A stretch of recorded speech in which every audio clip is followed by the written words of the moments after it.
Now you're listening to wrestling news that matters, from people you want to hear it from, deep from within the confines of the internet. Covering WWE like no one else, and covering TNA because no one else will. You are listening to the best in the world, Ring Rust Radio!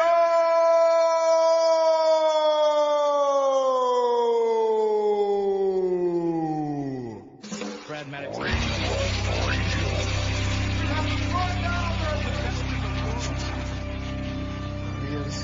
I got 141 and 2/3 chance of winning. Let's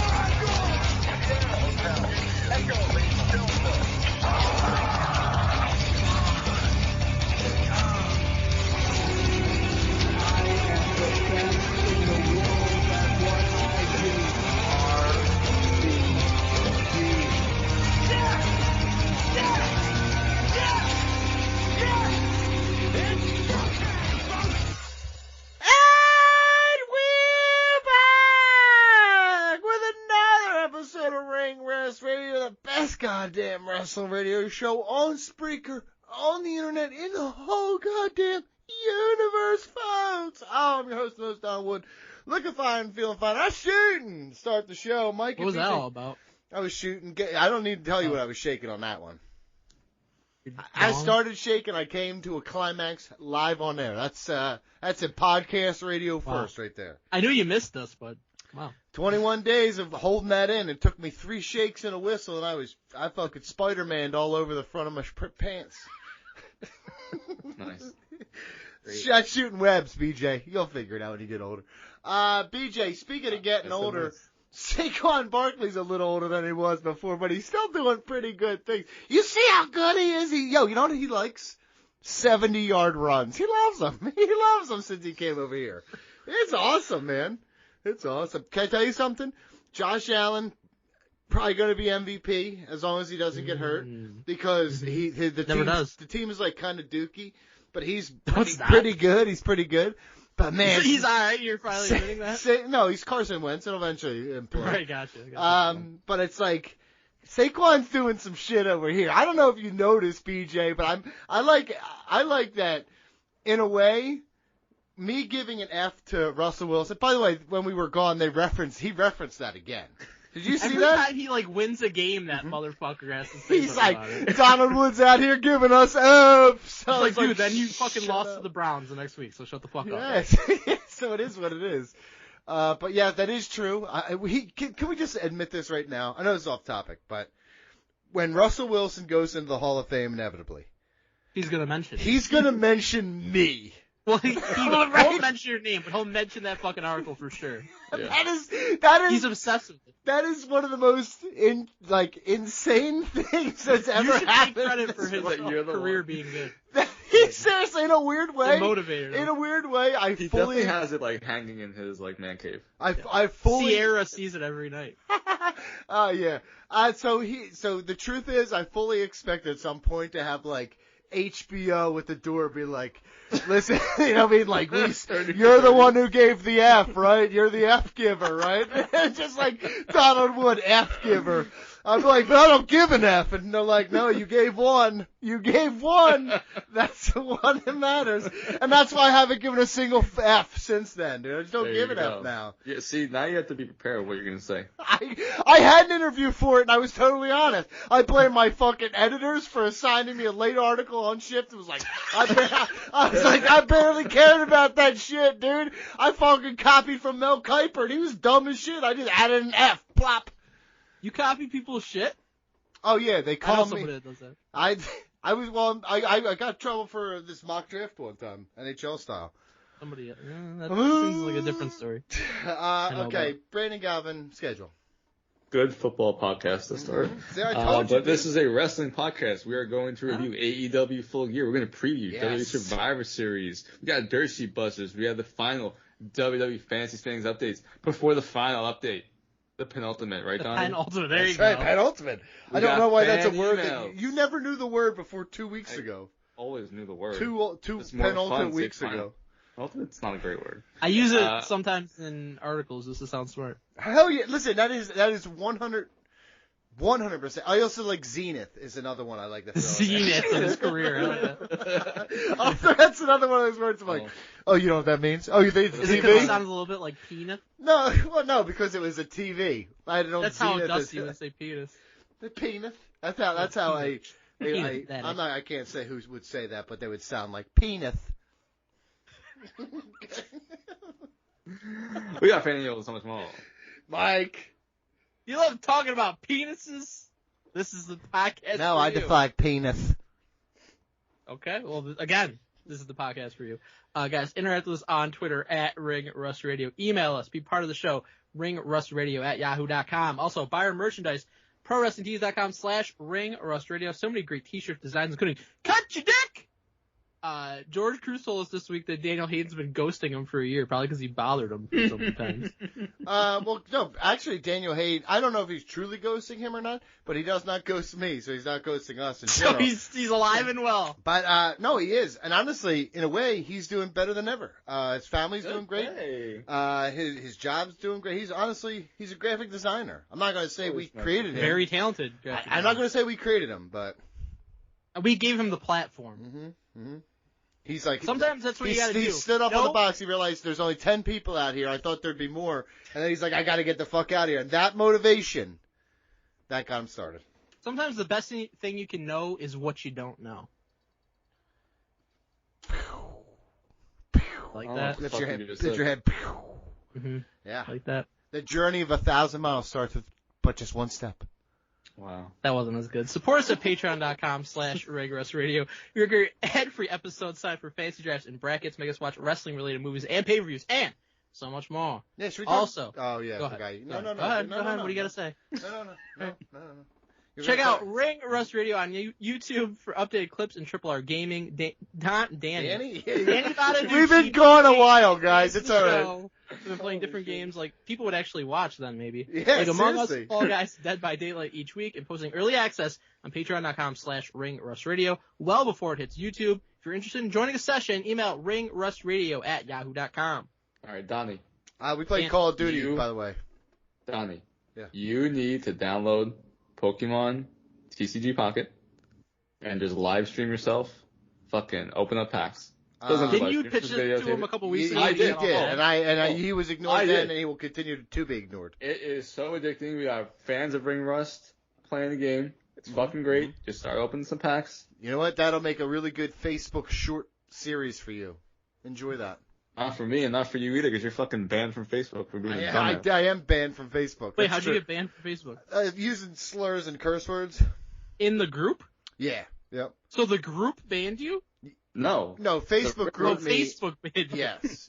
And not, yes. And it all started because of something that Reggie said to me, and then I just again, Mike, second man in, you know what I mean? I got, Right. of course, Which I'm they always going, get the second guy, I'm going in the box, you know what I mean? I look like an asshole.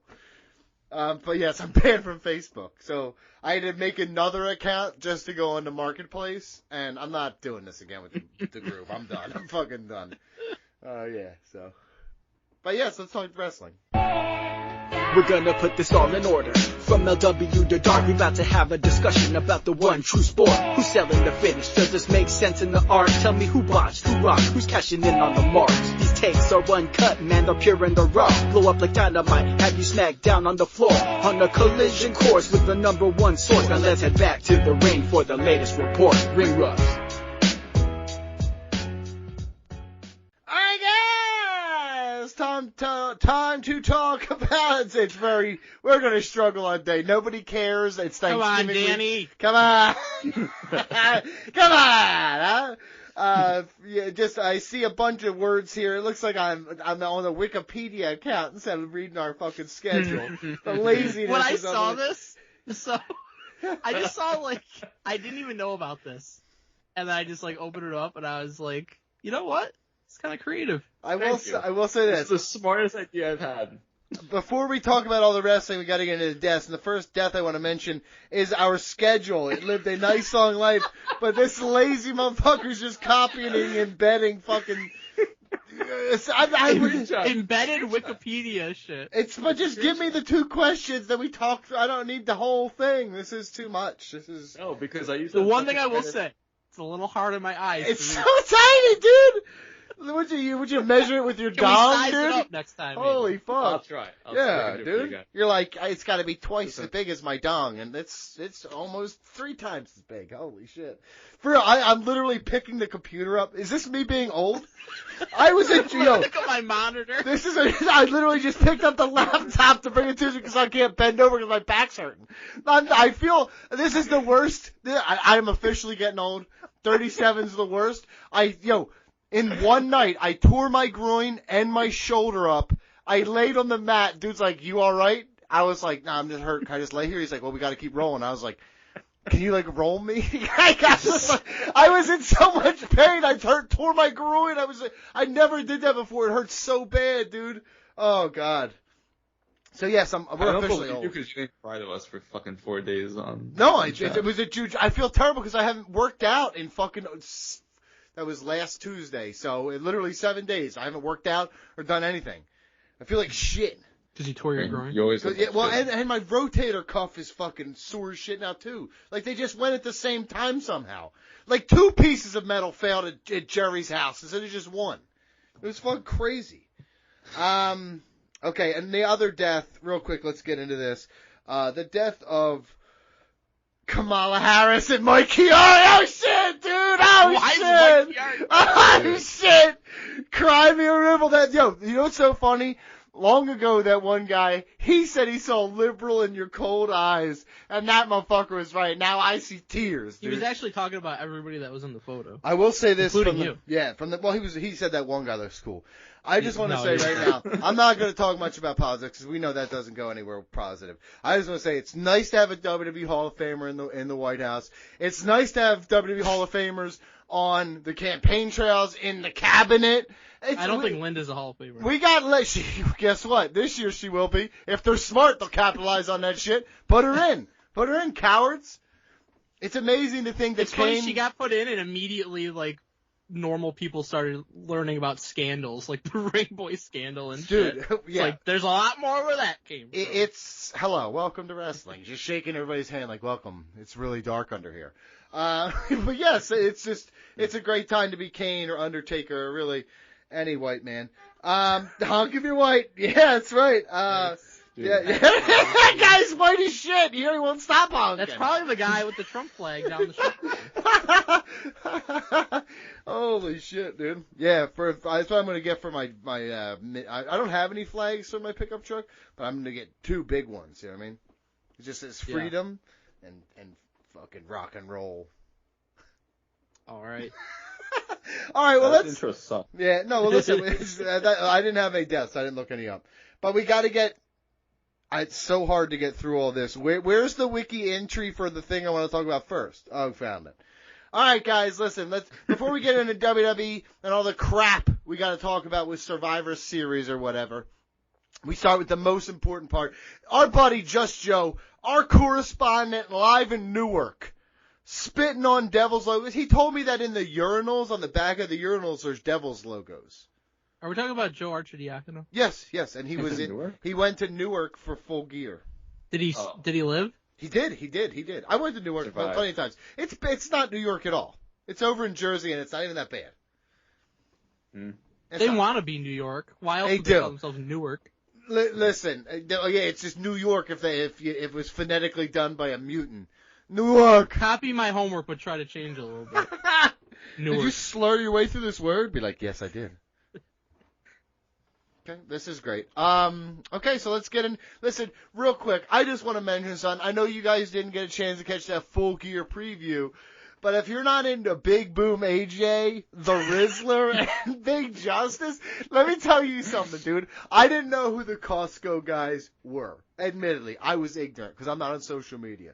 But once I learned about their chocolate chip cookie habits and their silly videos, I was in, dude.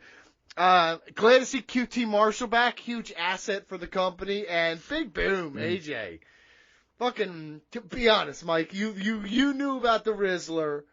I knew about all these people. And you love this. Tell the truth. I can see why these 2 little boys appeal so much to the AEW fan base. Are we talking about Big Justice? Dude. Big Justice and the Rizzler. So, Can I tell you something? They appeal to the AEW fan base. I heard what you said. You're making pedophile jokes, even though Tony Khan, especially. Even all the pedophiles in history came from WWE, but that's fine. Real quick. I thought the Rizzler was an adult. No, the Rizzler's a little child. But you know how there's that other Hezbollah guy or whatever his name was? Maybe that's maybe that's a terrorist organization. I said. Yeah, that is. We're talking Hasbulla. Hasbulla. I don't know. Did you ever see the Mike Tyson video? Yeah, where he hugs him like a kid. I thought he was a kid. I thought he was a kid too. Like that's let me tell you something. We gotta have size requirements where if you're a certain size, you gotta like warn me up front and be like, I'm not a kid. You know what I mean? Cause I will tussle with you and shit. I'm like, look at you. I'll mess your hair up, and I'm not. I didn't know you're a 44-year-old millionaire. I have a question about this match. Sure.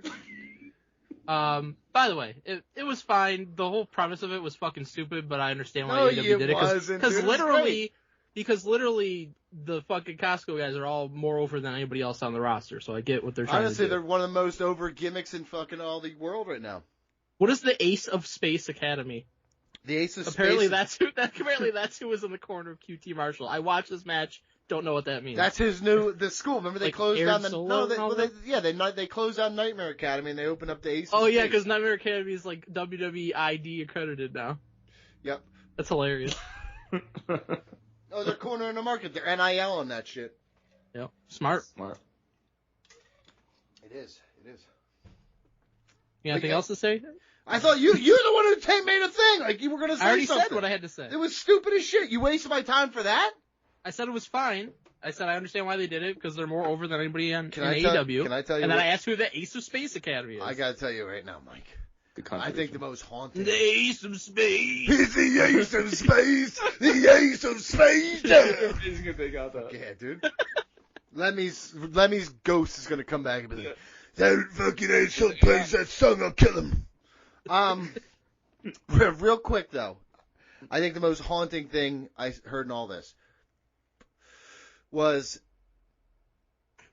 Tony Khan saying how much he learned about marketing. Yes. From Big the Rizzler. Boom. Fucking agent. No, this dude is worth billions. He's got $3 billion organizations pretty much. And he's over here talking to the Rizzler, getting marketing strats. Are we fucking joking here? Did you see, like, legit what he said, though? He's like, oh, yeah, they taught me about TikTok. It's like, bro, TikTok's been fucking the fastest rising social media platform in 5 years. Not for long. TikTok, China's getting blocked. I fucking know what it is and how significant it is. And there's a reason WWE has, like, Roman Reigns and Rhea Ripley on there with fucking millions of followers and shit. Yeah, because they're getting it in before China gets blocked by a real That was supposed American. to happen, like, years ago. Well, guess what? They're waiting for the big cock to fucking swang. Let's Mushroom? Listen, dude, it's one of the ones that make you grow real big, though. Private Party, Dames. The tag team championship match was very fun. I like the Outrunners. Do you like them? I think they're pretty fun. They are really like fun. 80s, I like the promos more than the matches. Yeah. I think you don't appreciate Basically, the all style. he did was the fucking Hulk Hogan gimmick. Which, honestly, you loved, Mike. Don't pretend you don't love it now. Well, I loved when Hulk Hogan did it when I was a child. Oh, you're not? You were talking about penises 5 minutes ago. You're still a child, dude. The penis. Whatever. You're like, Penis. Penises. This is a fun match. Agreed? I actually like it starting. I had a major gripe in this match. Oh, here we go. What was that? Because Max Caster's like, hey, Anthony Bowens, fucking pin me. And the ref was like, all right, I'll fucking count it. And We saw the New Age Outlaws do this before, by the way. The announcer's Everything in wrestling is old as new again. No, the announcer's like, you can't win that way. So why the fuck is the ref counting like an idiot? And then they're like, oh, I think it would have been thrown out if it would have counted that. It's like, I love it. I love it. I love Okay. it. I this love match the was just like whatever. I mean, it didn't even need. This is not a pay-per-view match. It definitely was. I watched it on a pay-per-view. It happened on a pay-per-view. MJF, Roderick Strong. I like this match a lot.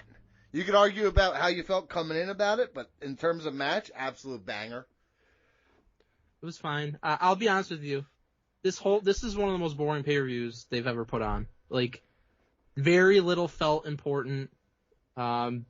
obvious results for vast majority of it. That's which how again, every like that's WWE, every WWE show, dude. Every WWE show now. Okay, but then they actually have shit that matters that happens. Like, nothing mattered here. Like, most of the shit felt like fucking, Saturday, Dynamite Saturday, like. You say that because you don't like how long it is, but I disagree. I think it was this is needlessly long, and the card wasn't that good. Like, literally, I disagree. It's like the same fucking shit every match, man. Dude, let me tell you something. I disagree. I think that yes, it was long. I can't disagree with that part, but I like them long, buddy. I do. This is probably their worst pay-per-view of the year and one of their weaker ones, just in general. Listen. I'm not gonna say it's their best pay-per-view of the year because I don't think it is. But I think even it not being their best, it's still a damn good show. I really enjoyed it. So I disagree. I thought MJF and Roderick Strong was fucking awesome. Here's the problem. I'm reading it like I'm reading from Wiki instead of reading from your little list thing. I'm so used to it now. I'm confused. I never go through all the matches like this. You've thrown me off. I'm shook. I'm shook. Every match. I'm shook. And by the way, nobody gave a shit about this match because everybody wanted MJF versus Adam Cole. And they're gonna get it. They're just waiting for it now. But it was a really good match. Yeah, you gotta play it out as long as you can until nobody cares anymore. No, that's not true. It's called long-term storytelling. Get used to it. Mercedes Moné beat Chris Statlander. I like that match a lot. It was a great match. This was almost the first AEW women's match to go 20 minutes. Damn. That was 1925. 1925. Damn. I didn't even think it felt long at one point. I thought it was a really well-paced match. Yeah. I thought this was awesome. Chris Statlander is amazing. She just had a great hardcore match against Willow. The way that they turned her face and the rationale for it made no fucking sense, but we're here. This match was awesome, and I enjoyed it. Right, we got there, but the match was awesome. They had great chemistry. I think like the size disparity helped that. Mm-hmm. It was just I don't know. They meshed really well. To me, I'll say this was Mercedes' best match in AEW. The Stephanie Vaquera match was also awesome. I put this a little bit above that. I think this is far better than that match. To me, I think it might be the best women's match in the history of AEW because, like, the Britt Baker Thunder Rosa match was incredibly overrated. Like, this was that's a far big better hard match. no on there. But this was a really great match. I will give that. I'm not going to sit here and say it's the best women's match AEW's ever had, but I'll say this: I think it's one of my favorite. I think the Mariah May Toni Storm match. I think was better than this. Yeah, that was good. That was not better than this. I think it was. In my opinion, it was. So I would say, listen, it's just another great match. They're building the women better now. I'm really enjoying this shit. Another thing about Mariah May, her turning on Mina Shirakawa. My goodness. Shakira! That was her busting her open or fucking getting. It's always Shakira because I can't shake her, dude, even though she's shaking me. The one thing I'll say about this Mercedes match, and I say it every time, it's that finisher. The finisher. It's a shame. Just come up with one that's just fucking. The bank statement. Nah, that shit was stupid too. Jay White beats Hangman Adam Page. I did not see that coming. He just always beats him. Basically. I know. I think Hangman only beat him once in all the times they wrestled. I don't know. I want to see. I'll tell you what. I was confused by it, but now I have like sympathy for Adam Page, which is weird. It's just weird to me to give him that win over Swerve and then back-to-back pay-per-view losses. But unless, like I said, I want to see where it goes. If it's like, if we're turning him face through losses to Jay White, maybe I'm okay with it. You know what I mean? Why? Like, and what was the point of because all now, this because maybe he was just fucking reaching down. Now he's just going to be this unhinged cowboy guy. No, you're wrong. I mean, if it's not Darby, I could see Hangman being the one to beat Mox or Omega once he returns. I think they're all options. Because Hangman Adam Page doesn't, like, his gimmick, his in-ring work and stuff, he's been great. His promo, I really love what he's doing. If you're going to try to make him this, he's heel, right? You're going to make him this tweener guy who's kind of sympathetic in the same way like Stone Cold was in that sense. Not saying Stone Cold, saying in like sympathetic towards a tweener. I'm okay with this, the losses, because you put Jay White over Big Two here. As long as they're not out there crying like that bitch-ass, what's his name? Dicky Starks?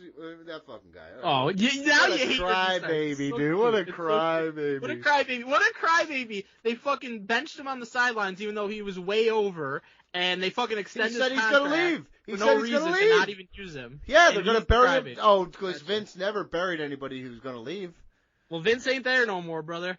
No, and Triple H never did either?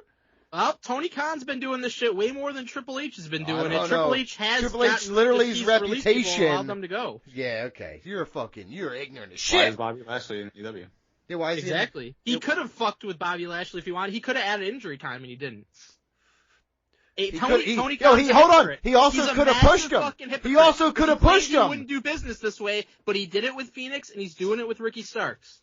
Well, guess what? Sometimes the business changes. If I learned one thing from Anthony Tony Soprano, it's that sometimes it's just business. Don't worry. Radicals 2.0 is going to be in WWE soon. Who's that? Who are you saying is obviously the Lucha Bros, Ricky Starks, and Wardlow. They're going to be in WWE soon. The new Radicals. The new Radicals. Honestly, I love it.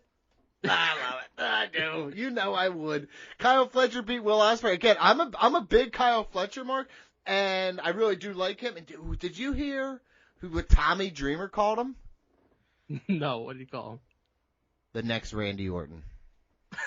What? That's what he called Kyle Fletcher. He reminds me nothing of Randy Orton.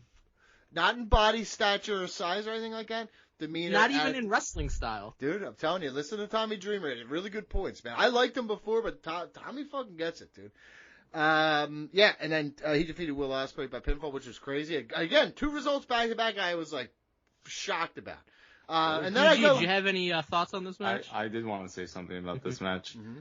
Entertaining match. It took a lot of risks. I'm glad that Kyle Fletcher isn't paralyzed on the spot where he dumped over the ropes. Dumped over the rope, and then Ospreay was supposed to catch him as he's falling to do a tombstone. Instead, Kyle Fletcher just fucking drops on his head. So I'm glad he's not paralyzed. But then he's fine. Later in the match, we're going to do a jumping tombstone pile driver from the ring apron onto steel steps. And Ospreay, after that, is sewing his shoulder. That was the end of the match, right? Somehow, no. Oh. Somehow it's just can't end the match outside the ring, you idiot. Throw him in.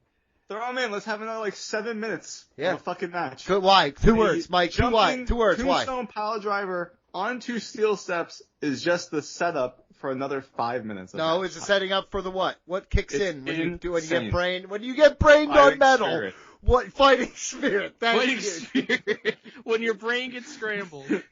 Thank you, dude. Daniel Garcia shocked the world. Everybody thought Daniel Garcia shocked the world. Defeats Jack Perry. Has George been texting 2 of the absolute fucking worst in this match. Let me tell you something. Match of the night. Match of the night right here. Stop falsely giving Jack Perry match of the night, dude. You're gonna fuck around and give him Rusty for Wrestler of the Year, aren't you? Jack Perry. Match of the night here, dude. Bro, he's legitimately one of the worst in every form and fashion. Well, we'll see it during the Rusties where he comes in. Yeah, we'll see. You're right. He might win an award. He ain't gonna be best wrestler. I remember. I don't know. Yeah, I won't remember by then my agendas. But yeah, this was a great match too. Submission too. That's wild, man. Fucking great match. You don't think this is? Hold on, real quick. You didn't think it was a good match? You didn't have fun watching it? No. Well, it's because you hate them so much, and I don't. They're just know not why. good. Yeah, they're not your style. They're low card guys. They're not the stars that people. If Dean Malenko, it's Dean Malenko. No. And Arn Anderson. That's who they are. What? That is so disrespectful to Dean Malenko and Arn Anderson. I can't even begin to tell you. Kensuke Takeshita defeated Ricochet. I'll tell you what. This was a fucking really good match, and again, another result I wasn't expecting. I really thought Ricochet was going to win. Take over the company. Everything was going to be different when he left WWE. First off, he's having great matches. These matches are better than anything he was doing in WWE. No, it's the same shit he did in WWE, not true. man. It's not true, man. He's taking risks. He's doing great stuff. And listen, like I said, you're not. The thing about AEW, and you know that you don't win titles when you come in. Gunther for the IC title in this. You don't. That's not true. This is way better than that match. This was way better than that match, dude. I can guarantee you most people were disappointed. I don't give a shit. To what it should have been. If we're being honest, yes, there's only one person that knows how to book Ricochet, and that is Dario Cueto. No. Yeah, he was in a booker. Yes, he wasn't a booker. Being fucking silent. What was the kid's name that we talked to? DiFilippo? Joseph. Chris Joseph. He did it. No, yeah, it was a awesome. joke, Donnie. Wait, it was a what? Good. It was and then Bobby Lashley beat Swerve. I really thought this was a great match, too. I thought this was really good. Yeah. This was one of my favorite matches of the night because it was different from every other fucking match. Like, it didn't carry on needlessly, and they both got their shit in, and then Lashley won decisively in the end, which is fine. Yeah, it really is fine. This was my match of the night until the main event. This was probably my second favorite match of the night. This was, honestly, great match. Absolutely loved it. And I want, we'll just use this main event platform. Jon Moxley defeats Orange Cassidy's platform for you guys to issue apologies for all the bad things you've said about Orange Cassidy over the years. EG likes Orange Cassidy. You know I like him. I don't, and I don't think that this match changes anything about it. No. Very stupid. This was my match of the night. I did not enjoy the aftermath. That was some of the weirdest shit I've ever seen. The aftermath of this was not entertaining, but I really enjoyed this match because I thought they did a good job of presenting Orange Cassidy as the guy of, like, he needs to be the one to take down Jon Moxley, who's taking over the company. Orange Cassidy's the savior after Bryan Danielson's retired. So I enjoyed the story of this match. It was gritty. The blood was very fun. I thought they had good chemistry. The aftermath, though, with Christian and Jay White and Adam Page, I didn't care for it. I thought it overshadowed everything that they built with Orange Cassidy, which AEW has an issue with that, to be honest. They don't let things really breathe like they should. Look at me, bud. What? You fuck. You fuck. What? You're trying to let shit simmer here. I'm boiling. All right? What? You're trying to let shit simmer. I boil. I want that shit hot. And then hot water gets all over the place and bubbles over. No, you put pasta in it. It cools off in there. Pasta visual. My favorite moment of the night was Darby Allin crashing the fucking car out of nowhere. Came out of nowhere. It was fucking hilarious. I just don't understand. Like, that was a fucking Dynamite ending. Like, why did they have to do all this shit at the end of the pay-per-view? Like, Christian Cage coming out with his fucking Dollar Tree Money in the Bank. His little steel book, like George Cruz would say. Fucking pathetic. I love it so much. I know you. Listen. I know you go on it. That is as far as Money in the Bank briefcases go, that's a ball-peen hammer. No. No, Mike, you're talking about look. And he doesn't even have it signed. What's the deal with that? You're looking on a microscope. You're looking at I'm looking at say micro macro. Don't say that. I'm looking at a microscope. I'm looking at this from a big. The only picture. macro you're looking at is macaroni and cheese. All right? Hell yeah! Actually, I'm not a big mac and cheese guy. I actually don't like mac and chease. What? I don't like pasta with cheese. It's weird. I don't like. Yeah, he says this all the time. It's weird. True. I'm really telling. I don't like mac and cheese. Not the yellow cheese. We put good ricotta in there. You know what I mean? A lot of Sopranos. A lot of Sopranos, dude. Oh shit, a lot of Sopranos, dude. Mike match moment grade. BJ, did you give a grade? Hold on. What's your grade? So here's the thing. I wasn't able to watch this live, so I basically watched over 2 days, and it felt so long still. Yeah, you were like giving me comments over multiple days. Yeah. I was gonna say you made it take 2 days. I think you might have hurt yourself. No, I didn't make it. It's a fucking 4-hour pay-per-view. I enjoyed it. It's like a 6.5, man. Bad That's job. Generous. Favorite match? Favorite match is definitely Daniel Garcia, Jack Perry. Oh, you're going. Okay. Yeah, I'll go now. Daniel Garcia versus Jack Perry. Moment. You know you want to say it. Nah, I'm not gonna say it. Whatever you think I'm gonna say. I'm gonna say my favorite moment. My favorite moment was fucking AJ, Big Boom AJ, getting his shit in, and overall grade. I'll give it a 7.95. I actually agree with Mike that it was just like really good overall. And that's the lowest you've ever given an AEW. Mm-hmm. That's how you know what he really. Oh no, I'm being very honest. I actually don't think Mike is too far off. I think it was stellar throughout, but usually with AEW, I'm waiting for those like never forget. I haven't used the words really good or stellar, just so you know. I know Mike says these words all the time in private. You take each match in a vacuum and like, yeah, it was a pretty good match. Yes, that was a great match. But it's just like the flow. I don't know. To me, it's just the flow. It feels like you're watching, in a lot of cases, the same match over and over. Well, no. Yeah, and it's not so much with not even that's not my problem here. Also, I feel like, and this is again being very honest, I think the build to this was lackluster. It always is, almost. I don't agree with that. I don't agree with that. Like you can say you don't like the stories, but at times I see them trying. Like the stuff with Bobby Lashley and Swerve, I'm loving. That's fine. But why just they like have him in a fucking handicap match before the pay-per-view? That was beyond away fucking just having stupid, his debut. dude. Can you admit that? no, listen, Dude, not you're how I days would've from booked the pay-per-view and you just have him in a random fucking handicap match, squash match? Pointless. Wait until the fucking pay-per-view to do his debut. Why would you do that? They could have had him just beat two guys. And they didn't advertise it, by the way. That is true.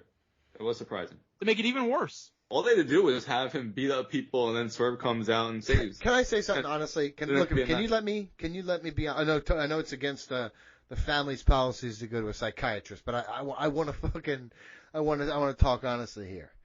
I hope Tony's listening to Big Boom. You know what I mean? Hope he's listening. Okay, hope he's listening to the Rizzler and Big Justice. Okay, because the Rizzler and Big Justice are like the angel and devil on his shoulder. They're like. No, they're just like, please market bet. Please, build up a guy's debut. Because you're right. I agree with the thing with Lash. I think there's just... Can I tell you one of the reasons why I did love the end of this pay-per-view? Because it really was... Which part of the ending are you talking about? The chaos at the very end. All the shit show... In the parking lot. Yeah. He's talking about 50 people appearing. Okay, because in the ring, the end was not entertaining. I disagree. I enjoyed that. The whole main event on till the very end of the pay-per-view. I feel like an element of this is a little bit TNA, a little bit WCW, right? I literally texted that to Mike. This is WCW. But guess what? Guess what? You can attest to this. I loved both of those. But you were a little kid. No, I was a grown-ass man when we loved TNA, and I fought for that every day of my life, even at the dumbest points. Do we think that Tony gets overwhelmed and shit just gets away from him and he just books random shit? I think that happens sometimes? Yes, I do think that happens sometimes. Like, why? Or do I think he has fever dreams, and is like, here's how we end the pay-per-view? He's being Vince-like in that he won't allow other people to take some responsibility and book some shit. We saw how that turns out for the Jaguars. Every time he turns it over to someone, they suck. I'm blaming him. He's like, well, listen, let me tell you something, you little twat. He hasn't been posting on that fucking message board, fantasy booking, since he was 11 years old to hand the book to somebody else, okay? There you go. How about just some help? You fucking pussy. You wouldn't know the pressure. By the way, favorite match, Mercedes versus Chris Statlander. Favorite moment, Big Justice's fucking spear. That's 2 for Big Justice. The poor kid's ass almost fucking came out of his jeans. He looked like Goldberg's kid. Yeah. When he fell over the barrier, remember that? Overall grades. They're like, who's this Piggly Wiggly getting in the fucking cage, huh? Overall grade 6 out of 10. This was not an enjoyable experience overall. You sound like every lover. This is a review of lovemaking with me. Not an enjoyable experience. That's terrible. I know. It's terrible. But yeah, I enjoyed it. But like I said, I'm looking for a nice reset here and moving forward. I'm down. I feel like we say that after every pay-per-view. And they usually, can I tell you something? Usually it is a reset. It just feels like the last 2 months or so, it really has been this like weird sludge. I don't know if injuries or unexpected time off has like thrown things out of whack, but it just feels like some stuff's moving in the right direction, some stuff is like stalled out, and it's just like, I love what they're doing with Moxley, by the way. I don't know how you guys feel about this. I haven't asked you guys, do you like the whole thing with Mox where he's like taking over? Because I know everybody's like, oh, it's like NWO vibes or whatever, but I love takeovers. I love hostile things pitting one side versus the other, and I actually really love even Marina Shafir has been really fun. My problem with it is they literally just tried doing this with the Elite, and then they're like, oops, not going to try anymore with this, and drop it, and then let's try a new one. But here's the thing. I love Jon Moxley almost more than anybody in AEW, and I have confidence because he hits it out of the ballpark almost every time. So I have confidence that he's going to follow through with this kind of shit. And it's been good thus far. I know you guys don't like the bag thing because you poke a hole, but like, as a guy, as someone who fucking knows a lot about things like that, that's I put people to sleep. I'm gonna go night. I like the idea of it. I think some of the execution can be better. Like when they announced, oh, he's gonna take over TBS, I was like, oh, I'm tuning in for that. He didn't really do anything. I wish they would do more. You want him in the truck? I wish they would get rid of Wheeler Yuta because he blows. I don't know why people hate Wheeler Yuta so much. He's horrible. He's fucking awful. I don't agree. Anything that you need to be to be a successful professional wrestler, he's not that is thing. it the look? Does he just look Everything. good? Everything. Doesn't look good, doesn't wrestle good, doesn't speak good. Has no fucking aura. Dude, they had him in the main event the other day, and it was just like, get the fuck out of here. I like just it. Get Stop trying to make Wheeler happen. All right. Yeah. All right, let's do what is this thing about the women's tournament? What are we saying here? Read the words. So they announced when we were gone, we got the women's Intercontinental. I'm trying to teach them a lesson. No, we got the women's Intercontinental Championship was announced yesterday. There's going to be a tournament starting, I believe, next week. Then why are we giving girls all these titles now? What's this equality? I couldn't even say it with a straight face. Is this another DEI initiative? Oh my god. This is such an idiot. 24 years too late, but they're finally doing this. So we got the United States. That's actually very fair. And in all honesty, we make jokes because we're monsters. Well, I'm a monster. But honestly, I don't. Here's the problem. Can I real quick? Secondary title for the women. Yell and scream for it because the tag team titles are treated like shit. Secondary singles championship. It's the TBS, the women's championship, the way they do it. I really like that. 2 main titles. Why are you doing 3? Why are you adding 2 here? What do you mean? What do you mean? It's one for each They're show. doing a mid-card women's title on each show. It's just like the men's division. Okay. I actually didn't know. I've been off for 2 weeks. I haven't paid a lot of attention. So whereas SmackDown has the U.S. Championship, they're also going to have a women's U.S. Championship. Raw has the IC title. They're also going to have a women's IC title. Yeah.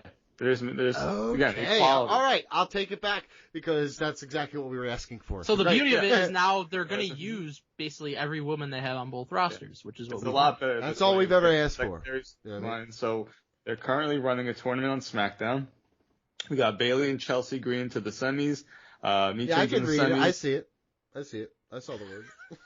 I mean, you put the whole fucking wiki page here, dude. I see the whole thing. Okay. So the finals are on Saturday night's main event. And Jade was attacked in the parking lot. And she's out now for apparently really injured. Survivor Series. Really injured doing what? Reportedly really injured. Really injured doing what? Screaming goose shit, barely doing nothing in the ring. Was she me? It's awesome. Well, how old is she? She hit 30, right? Yeah, she's going to tear her groin up like I did mine, getting older. That's what happens. She's man. fit. Yeah, I'm fit, dude. I'm fit and fiddle. Is that fit and fiddle? How do you say that? Fit as a fiddle. Fit as a fiddle. Fit and fiddle. You're thinking of fiddle faddle. You want some fucking caramel popcorn? Is that what? Wait, what's it called? Fiddle faddle. Fiddle, I never heard of that. What's fiddle faddle? It's like there's Cracker Jacks and there's fiddle faddle. Look it up. I'm afraid to look that up in my work. But no, BJ, just finish up all the words you were saying here. So, who am I picking? Who do you think attacked Jade? Let's go there first. I'll go first. Sure. No one's saying it. Sure. I hope, because they say she's going to be out for I do want to say something. I have a good idea. I do too. They say she's going to be out for a few months, apparently, to the reports. So, what I want to have happen, Jordynne Grace. That's how she debuts in this company. She was the one who attacked Jade and took her out. Oh, I don't like it. I hope it's Bianca Belair.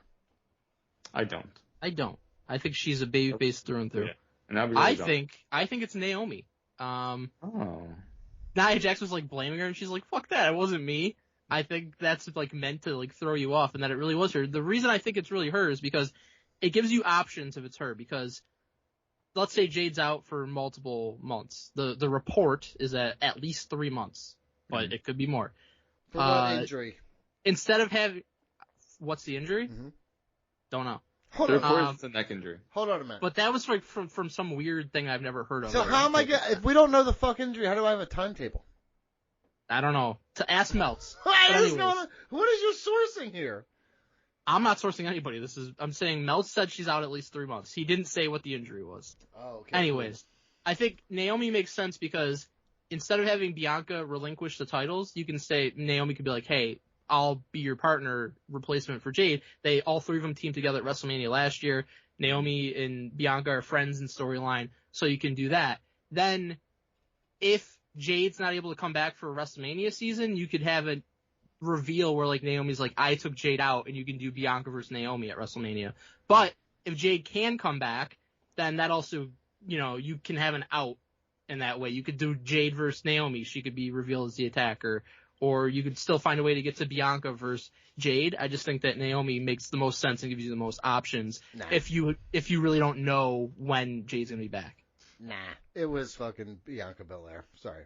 And what was the other question you had here? But wait, by the way, it was not fucking Bianca Belair. She was in the middle of a match when it happened. Nah, it was videotaped. It was on tape delay. So she wasn't found till 15 minutes later? Yeah, have you been in the car? Have you been around in the NXT parking lot? Shit gets crazy. This was not NXT. Guess what? It's coming. The NXT's up on the main roster, dude. They bring the parking lot with them. Mm-hmm. Go ahead. So who do you want to become the first United States Women's Champion and the first Women's Intercontinental Champion? Who do I want or who will? Who do you want? So is this a tournament? What's this tournament that I see here that's already been happening? Oh, so I was reading it, and then you cut me off. Women's U.S. title. So it's going to be a winner of this match. So Bayley versus Chelsea, and then Michin will face either Naomi, Tiffany, or Elektra Lopez. So Tiffany's going to win that, and then Tiffany's going to win that. Bayley's going to beat Tiffany. So Bayley wins the U.S. title. I agree. I think Bayley beats Tiffany in the finals. I would like it to be Tiffany, but it just doesn't make any sense since she has right now. Yeah, she's busy with her stuff. She's got a story. Don't be the other tournament, we do not know any participants yet. Then I would put someone. Honestly, I would put Io's on Raw, right? Where's the IC title on? Well, she's number one contender for the women's championship, and I don't think she's going to win. Mm-hmm. Right. So I think that you could give her this, and you're still giving her a high-ranking position. If you're giving Bayley, what if Becky came back? She should be fighting for the world title.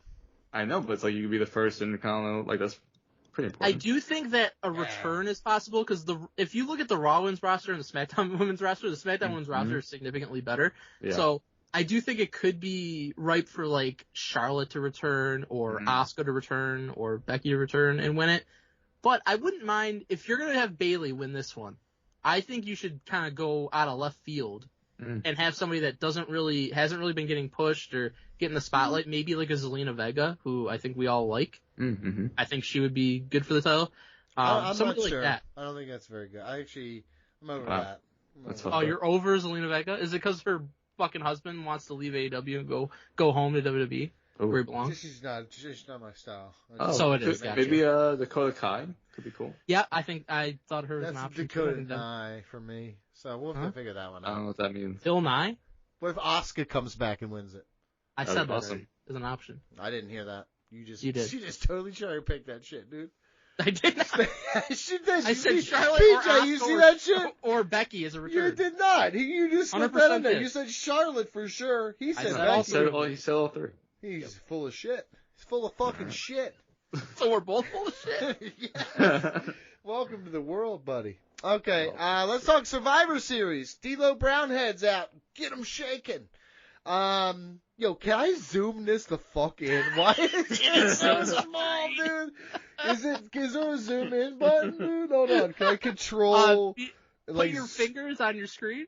I can't. It doesn't. I look like an idiot. It's a laptop. No. Yeah, I'll get it on my phone. That's a good one. While I get this up, I gotta take some Blue Chew to get this up here. We gotta talk Survivor Series. So D'Lo Brownhead, shake up, crack up your sternum or whatever. Jesus Christ, it's legitimately. I'm getting old because I'm looking at this. I'm like, I can't even read it at all. So let's start here with LA Knight versus Shinsuke Nakamura. I feel like my grandfather. Like, get my reading glasses. Shinsuke Nakamura should win this, but I don't think he does. Well, he just came back like 2 weeks ago. I'm honestly shocked that they're already doing this match and doing it on a pay-per-view. Yeah, I agree. I think he should win, but I don't think he will win. I don't think he should win because you haven't hardly built it yet. So I think LA Knight should and will win.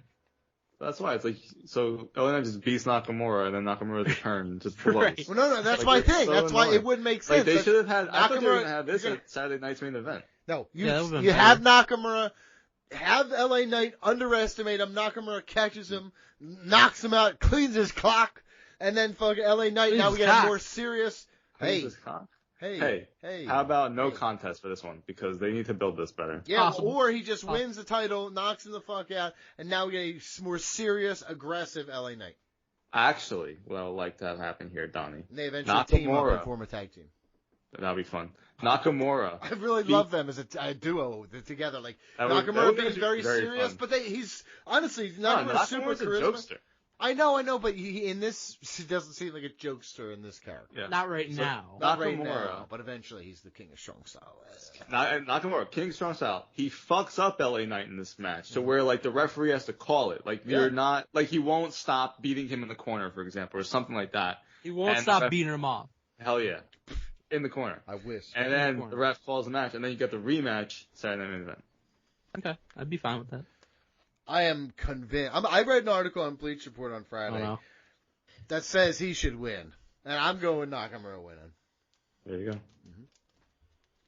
go. Braun Breaker, Sheamus, and Ludwig Kaiser. Sheamus never been the IC champion. That ain't gonna start now. Later, bitch. Braun Breaker retains. Mike. Braun Breaker just pins Ludwig Kaiser to retain. Should be a fun match though. Yeah. I love Braun Breaker. I don't care who knows it. I'm gonna. If you act like you liked the Steiners in any form or fashion, and then you don't like Braun Breaker, you're a hypocrite and a liar. You're kind of an asshole. Like what is the problem here? Did you see him jump off the top rope? Sure did. What the fuck was his plan? Did you see his fucking spear attempt in the match on Raw? When? He literally fucking ran into the corner of the announce table and like impaled himself at full speed. I didn't see that because I might have missed. It was insane. Raw this week, but I will say this: 100% send me that GIF. I will watch that. It was fucking crazy. But yeah, I don't think he loses, BJ. I agree. Nor should he. He shouldn't have won. He shouldn't have lost a few months ago. Yeah, well, no. It's almost like we all yelled about that then. Yeah. No, I think Mike was like, "No, I get it. WWE can do no wrong." I mean, I did get it because we were talking about how if Jey Uso loses for the 100th time in a row, then it really fucking devalues him. Yeah. Fucking idiot. And you got the big pop moment, and now you got Braun back, and he can have the title reign you want him to have. Gunther and Damian Priest for the heavyweight championship. Damian Priest is not going to win. I agree. Correct. Gunther wins. Nor should he. No. I think I like the storylines, Ben. It's kind of like Priest is like, you know what, Gunther? Like, you fucking needed help to beat me, and ever since you've been world champion, you've actually been kind of a little bitch compared to when you were IC champion. So he's been punking him out, and I think that this match is where like Gunther got his groove back, and he beats the shit out of Priest. He's Stella in this situation? He's Stella, yeah. Gunther is Stella in this situation. Wow. Write that down. It is funny that's the title of the show right there. This was an episode of how Gunther gets his groove back. It is funny because on Raw, Damian Priest called it out. Like, you lost your aura. And I was like, he kind of has. I think it's been by design, though. I know, but that's so like, dumb. That's what the storyline is. Yeah, it's stupid. You shouldn't do that. And then he beats Priest, and then he's back to being You shouldn't do that. I don't care. WWE cool, so I just don't agree with that sense at all. Yeah. It's like, I think it's the old wrestling adage that every single promoter ever said in the whole wide world. It's that when they're hot, ride them till they're not. There you go. You know what I mean? Come on. And he'll be hot again when he beats Priest. Yeah, that's what they said about a bunch of people, and then they're not as hot when they heat him back up, and they're like, what happened? Well, because they don't build off organic moments. They want to capitalize on things and they want to be ahead of stuff instead of capitalizing. And then he's gonna murder Goldberg. Was it proactive versus reactive? Everybody's trying to be proactive, and you leave reactive alone too much. That's a fucking marketing strat. You're welcome for that, dude. Before we get to the WarGames matches, Let me tell you about the wood pile. No, please don't. Before we get to the WarGames matches, I just want to say investors. It's very strange that Cody and Owens is not on this card, and Cody's just off the show, to me. Yeah, I don't. I mean, better off. That's better off. For Saturday Night's main event. I understand why it's there, but it's just like, this is Survivor Series. Cody Rhodes is your fucking champion. It's a big feud. Nah, I disagree. I assume they're gonna have a segment on the show and maybe like a fucking brawl or like some yeah, shit. like Mariah May and fucking Shirakawa. Well, But from the bottom of my heart, I think you're fucking stupid and dead wrong here. Because honestly, in a weird way, while I really do really, miss they put LA Knight and Nakamura on here with a week's worth of build. While I really do miss the traditional Survivor Series matches, the fact that they're giving WarGames 2 Survivor Series and it's like this special occasion kind of situation makes the show itself important because it's like the Rumble. Like, it's okay for Cody Rhodes to not be here. And I honestly think he's better off without him. He's the WarGames stipulation becoming bigger than any one particular match. That's what I'm saying. Like, you tune into Survivor Series, you buy tickets for Survivor Series because WarGames is going to be there, not because somebody else in particular. I do think Bloodline versus Bloodline would very much overshadow that match, and that I feel like Owens versus Cody getting, like, their own fucking 30-minute match main event of Saturday Night's main event, which, again, they want that to be a success. That they're kicking off Saturday Night's main event again, for that to be the main event of the first one back. I think that makes sense. Very cool and very fun. Like that shit. Dude, I mean, fucking some of the biggest things that ever happened in WWF in the late 80s and the early 90s happened on Saturday. I was going to say, it's been longer. That's been around. Hogan and Andre title change happened on Saturday. Actually, that's right. He bought it. He bought the title. Such a good. And the double referees. Two Hebners. The Hebners, yep. Fucking BJ's worst nightmare. But they didn't say that those were twins. They said that the other one got plastic surgery to look like him. Can I tell you something? That's awesome. Watching that back now, all the commentary for the situation, and then the weeks following on Superstars or whatever that show was called, it's insane. Incredible. Their perception of it and how different it is from reality that we have of it now. It really is. It's so crazy. Okay. Let's start with the Goyles first.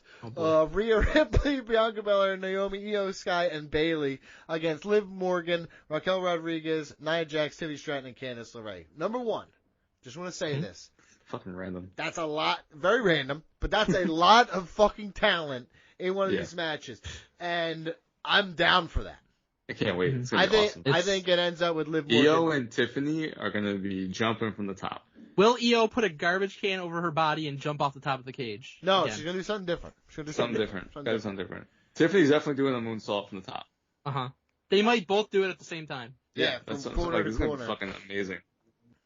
This could be the best women's WarGames match we've seen. Yeah, I think it probably will be, if I'm honest. And Bayley is a good replacement for Jade. She's been in every single one, I believe. And I like the what their storytelling with Bayley and Bianca has been so good, because like Bianca is like one of the few like smart baby faces you'll ever see. Like they try to be like Bayley's like trying to get in good with her because she's baby face. She's like, no, I didn't forget like you fucking ruining my life for a year. Like I'm not gonna be friends with you. Can I say it's like something? Seth in the men's WarGames match. He's like, fuck Roman Reigns in the Bloodline. Right. The truth is, from the bottom of my heart, when you make a face say that kind of stuff and act that way, you're almost making them a tweener. Because they're not blind trusting someone.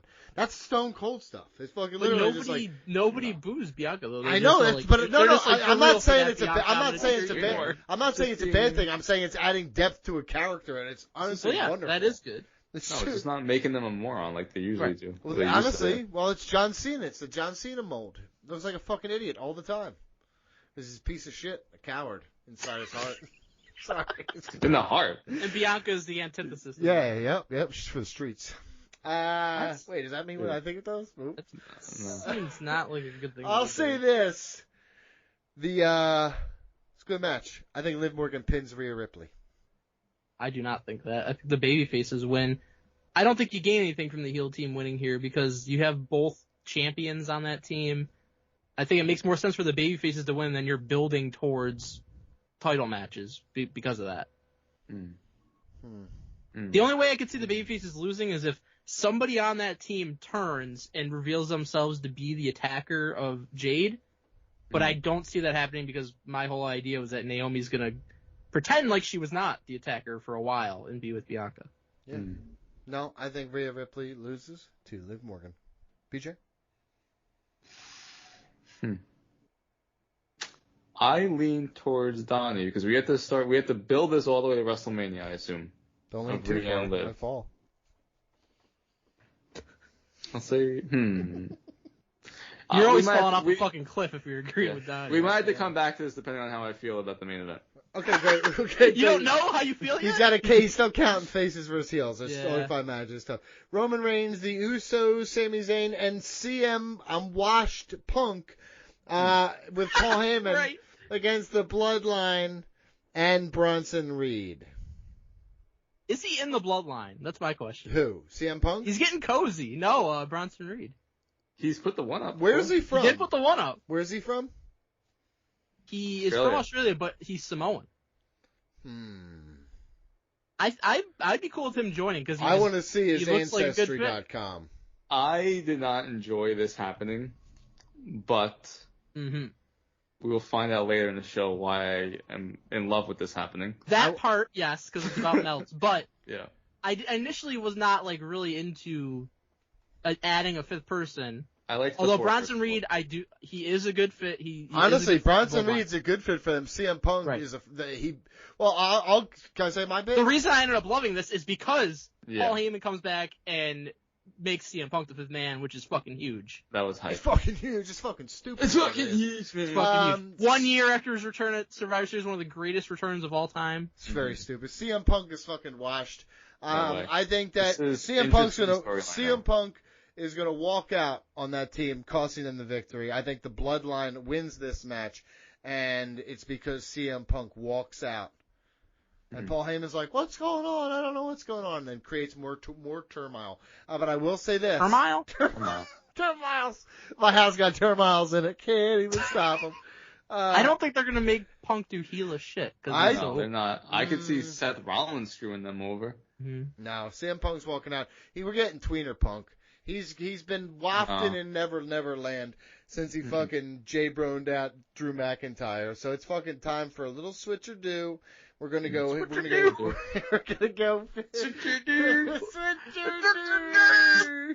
And he's good. I'm telling you, man, he's a real piece of shit in real life. So it's just a matter of time before he starts getting mopey.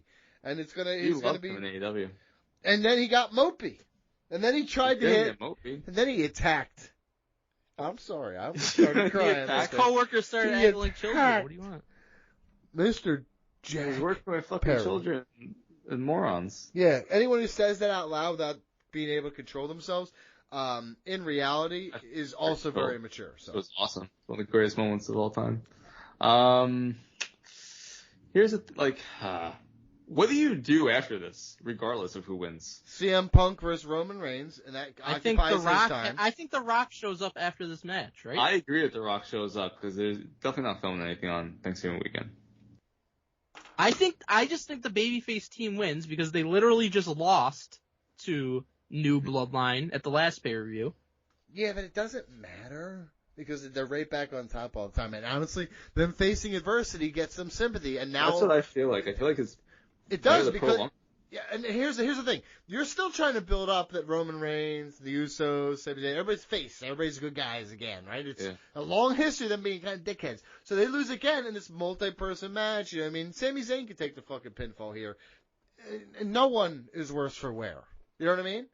So I just have a little bit of a hard time seeing this fucking team of all-stars losing this match. Yeah, well, that's why. After they already did lose.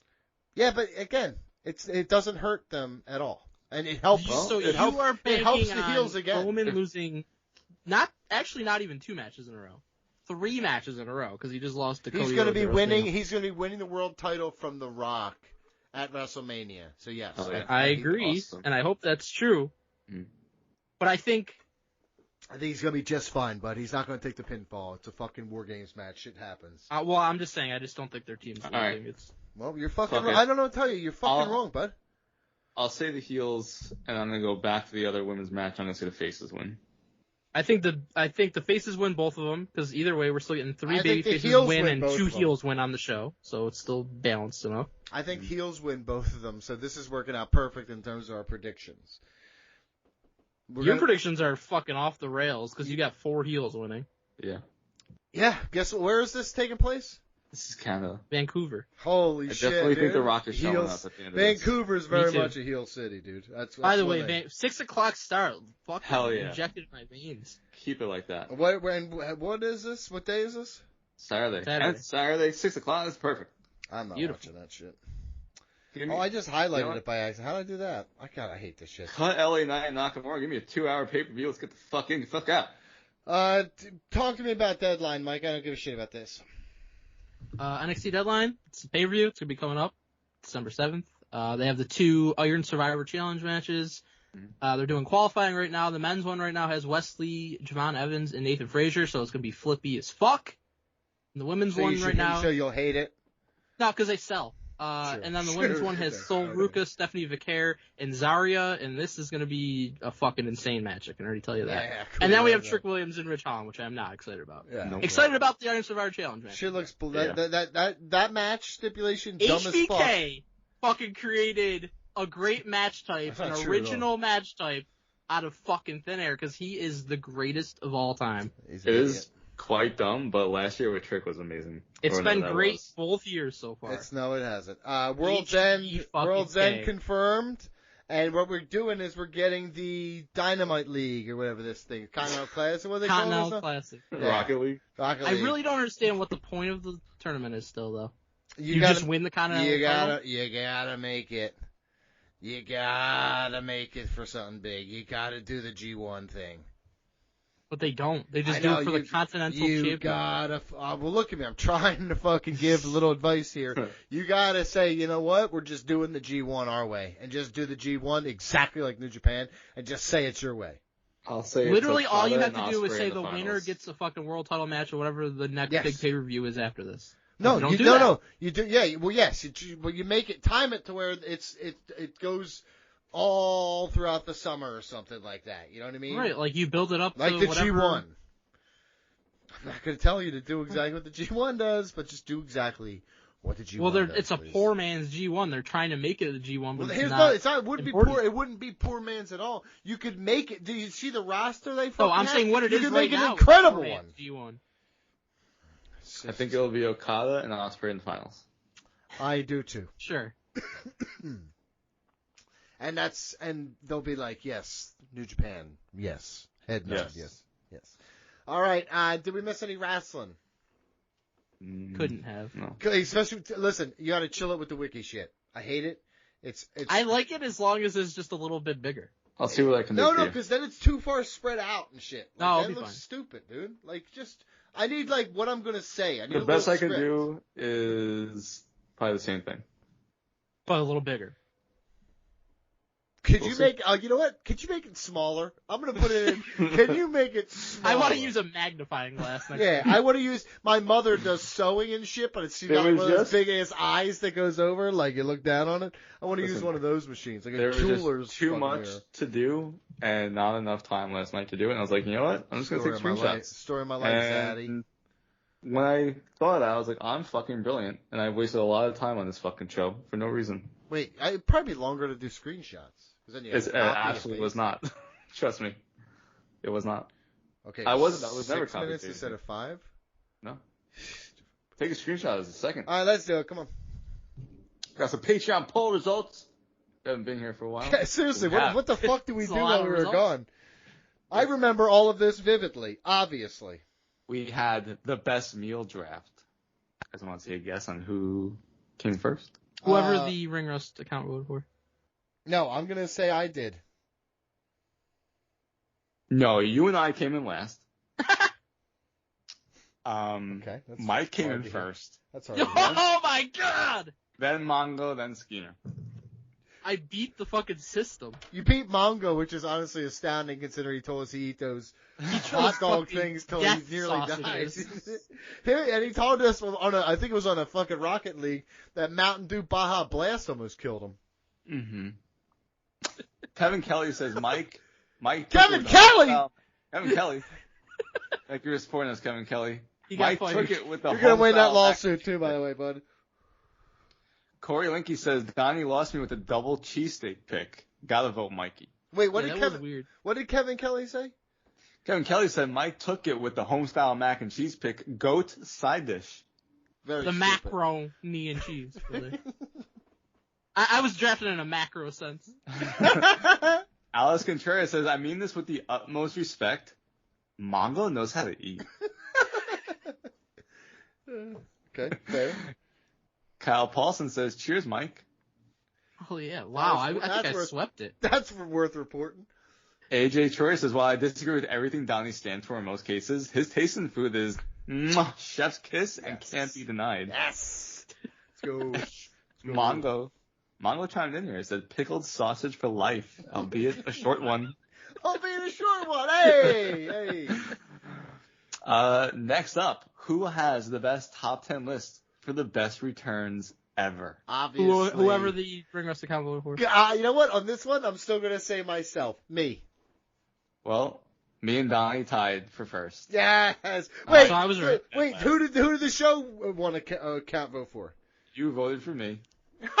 I did not. So I won this shit. Fuck you, man. Stuart Davis says, Donnie picking Braun Strowman as number one pick because it was Mike's birthday was great. Fucking love shit like that. Much love as always from across the pond. Russ. So you're welcome for that because I gave you that. I forgot that even happened. Yeah. No, that's what I'm talking about. We could talk about. Everybody's like, talk wrestling. We want to hear you talk modern wrestling. We talk modern wrestling. We do it. Then we fucking make a funny joke about farts, and you guys like. Only thing I'm commenting about in this week after 2.5 hours is that one fart joke. We love you guys. It's like I'm getting mixed messages. Okay. Tyler Sutton says, I popped for Donnie telling Sting to head back up to the rafters after saying his uncensored return was one of the most important parts of wrestling history because he was bumping Braun's return to number one just to spite Mike. LOL, just for that. Donnie's getting my vote. So I created Donnie's victory. Wait, what did I? Hold on. What did I say? Hold on. What did I say? I told Sting to go back to the rafters. Back up to the rafters. Because it's Braun time. That's so stupid. We're such idiots. You're an idiot. Jason Silva says Donnie picking Braun completely disqualifies him, and since BG had Cena 2008 and M-Chai had Cody, my votes for BG 100%. Russ? No. Alex Pandolfi says, feel like Mike hasn't got my vote in a while, so here you go. That's how elections work. And finally, who has the best top 10 list for the best matches in Survivor Series pay-per-view history? You guys want to take a guess? BG, because you voted for yourself. Me, because I'm. Me and Mike came in first. Hell yeah, that means I really won. Nice job, Donnie. We did it. We did. We really earned one, actually, this time. Donnie, dead last, 0% of the votes. Don't worry, guys. Only 4 people fucking voted. Great content, dude. Stuart Davis says close one, but went with Mike because his top 3 would be the same as mine. Ring Rust. We got some Patreon shout-outs. Shout out to George. Hold on, you screenshotted this too? You lazy fucking man. Hang on, let me squint real quick. Hold on, I have the laptop My on one of astigmatism's acting up. I got the laptop on a stand-up desk. I literally, Mike, it's on a stand-up desk, my laptop. I'm literally picking it up like it's on a pendulum here, and I'm pulling it close to me, dude. People outside are like, what the fuck, is it floating? They think there's a laptop floating in the window. Woo-hoo-hoo. I can't read this. I'm sorry. You gotta read it. I literally cannot. Shout out to George Cruz, Vince Emerson, Alice Pandolfi, Reggie Gill, Andrew Skeens, George Sparrows, Jim Del Chapo, Dante fucking Yeager, Kevin Creel, Momo, Vic and K. Don Blajan, and Vincent D'Amore. I'm gonna say something right here. I can't verify this, but this list looks short. Stop being cheap. Stop being cheap. I like the really tiny pictures next to some of the names. Those are pictures? I can see a tiny Skeeter. Is that hold on, I'm gonna get close. Yo, Jim Del Chapo looks rich. Like, you just look at him. He's got like a really... Just from that tiny picture? Yeah, he looks like he's got a yacht. I know that. Didn't he admit that he does? He does have a yacht, yeah. I said it as a joke. He's like, I do yacht, yes. I'm a yachtsman. He's got a dent on his yacht, probably. Yeah. Boats and hose, dude. Minus the hose now. Sign up, patreon.com/ringrust radio. You can get your own shout out. You can also get the air-free version of our podcast, get early access to upcoming retros such as Teenage Mutant Ninja Turtles Out of the Shadows and WWE Survivor Series 1990. Most importantly, you can sign up for our next bracket taking place next Tuesday, December 10th, 6 p.m. Eastern. We're going to determine the best Christmas TV special of all time. Wait, we decided that? Yeah. BJ? Yeah. Mike, Mike, you on it? You said that's cool? I said that's cool. It was his idea. I came up with the idea. Did you? Yeah. Okay, so you got to get Vince Russo checked now too. Holy shit, dude! What's with these ideas, man? Wait, how's that not a good idea? What is it? Does this include like A Year Without Santa and yes, exactly. It's not movies. It's like TV specials. I think Mike should create the We bracket. got 8? What do you got? 8 of them? I don't think we got more than 8. But that can also include like episodes of like shows that were Christmas themed. Oh, there's enough. God, dude. There's enough. I'll do it. I'm falling asleep. Make it 16. I thought you wanted. I had a great draft idea. You fucking What hated was it. yours? I came with this bracket idea. What was yours? I was to create the Christmas movie cast or holiday movie cast. That's terrible. That's worse than his. Yeah, I won. That's worse than that's worse than his. So he's up on the yelling shit. This one still sucks. Make it 16. Make it 8. Make it 8, and then we'll do like another one about. We'll do. We'll just. I'm gonna make it 32. We'll make this work. Yeah. How about you shut the fuck up? You do nothing around here. That's not true. You do suck ass. I bring the boom. I think it's time for you to leave, actually. Strangeness in the latest report. You gotta call Dirt Sheet Buster. Egregious lies anonymously sourced. You gotta call Dirt Sheet Buster. Scoop, scoop, scoop, scoop, scoop. No lies, no retraction. Scoop, scoop, scoop, scoop. Per a source that's interesting to know. Alright guys, it's time for the best segment of the show. It's Dirt Sheet Busters, that's right. It's just me, and it's BG, hanging out, having fun, without the anchor weighing us down. Love it. Best time of the week, Mike. Absolutely. I just feel like we've always been friends, but we just connect on such a better level when we don't have somebody ruining it. It's an intimate level. It really is. Because you have just an albatross, just, an anchor, weighing you down. Yeah. Mm-hmm. Just constantly getting in the way. Absolutely. We're gonna get even cozier, because we're gonna get together by the fire, maybe hold hands, and we're gonna bust some dirt sheets. Alright? Hell yeah. And we're starting with Fightful Select. BG, guess how long WWE had been planning Shinsuke Nakamura's return? Sometime. Okay. Happened out of nowhere, kinda. A couple weeks ago, just showed up after a match, attacked LA Knight, and now he's having a pay-per-view match. So, how long was it planned? And you said for some time? Some time. Okay. Shinsuke Nakamura made his return to WWE television on this past Friday's edition of SmackDown, attacking LA Knight following the U.S. Champion's successful title defense against Berto. Though the return came as a surprise to WWE fans, it had been planned for a number of weeks, according to a report from Fightful Select. What's the number? Don't know. It could be 1, could be 1 million. Wow. I was so, in the ballpark. Yeah. Same general idea. Number of weeks. See, they switched it up. It used to be some time. Number of weeks to me sounds even worse because right. You're leaving. It could be literally any number, but some time is also very bad because sometime could be any time as well. Right. It's all just awful. It's not even worth reporting. Not at all. This next one's from Al. Speaking of people who shouldn't be reporting, WWE isn't gonna care much about the brand split moving forward, per our eyes. Oh, like most of the year? Mm-hmm. WWE have already loosened the restrictions between Monday Night Raw and Friday Night SmackDown, especially for the OG Bloodline vs. Bloodline program that has seen Solo Sikoa and Jacob Fatu pop up on Raw, while Bronson Reed works SmackDown. Restrictions around the brand split will only continue to be loosened, with Brian Alvarez reporting in a special edition of Figure 4 Weekly to, and I quote, expect a very loose adherence to the draft from now through WrestleMania. WWE will have a lot of all-hands-on-deck shows, especially with the upcoming Saturday night's main event and Raw's move to Netflix. Saturday Night is not brand exclusive, so it wouldn't even matter.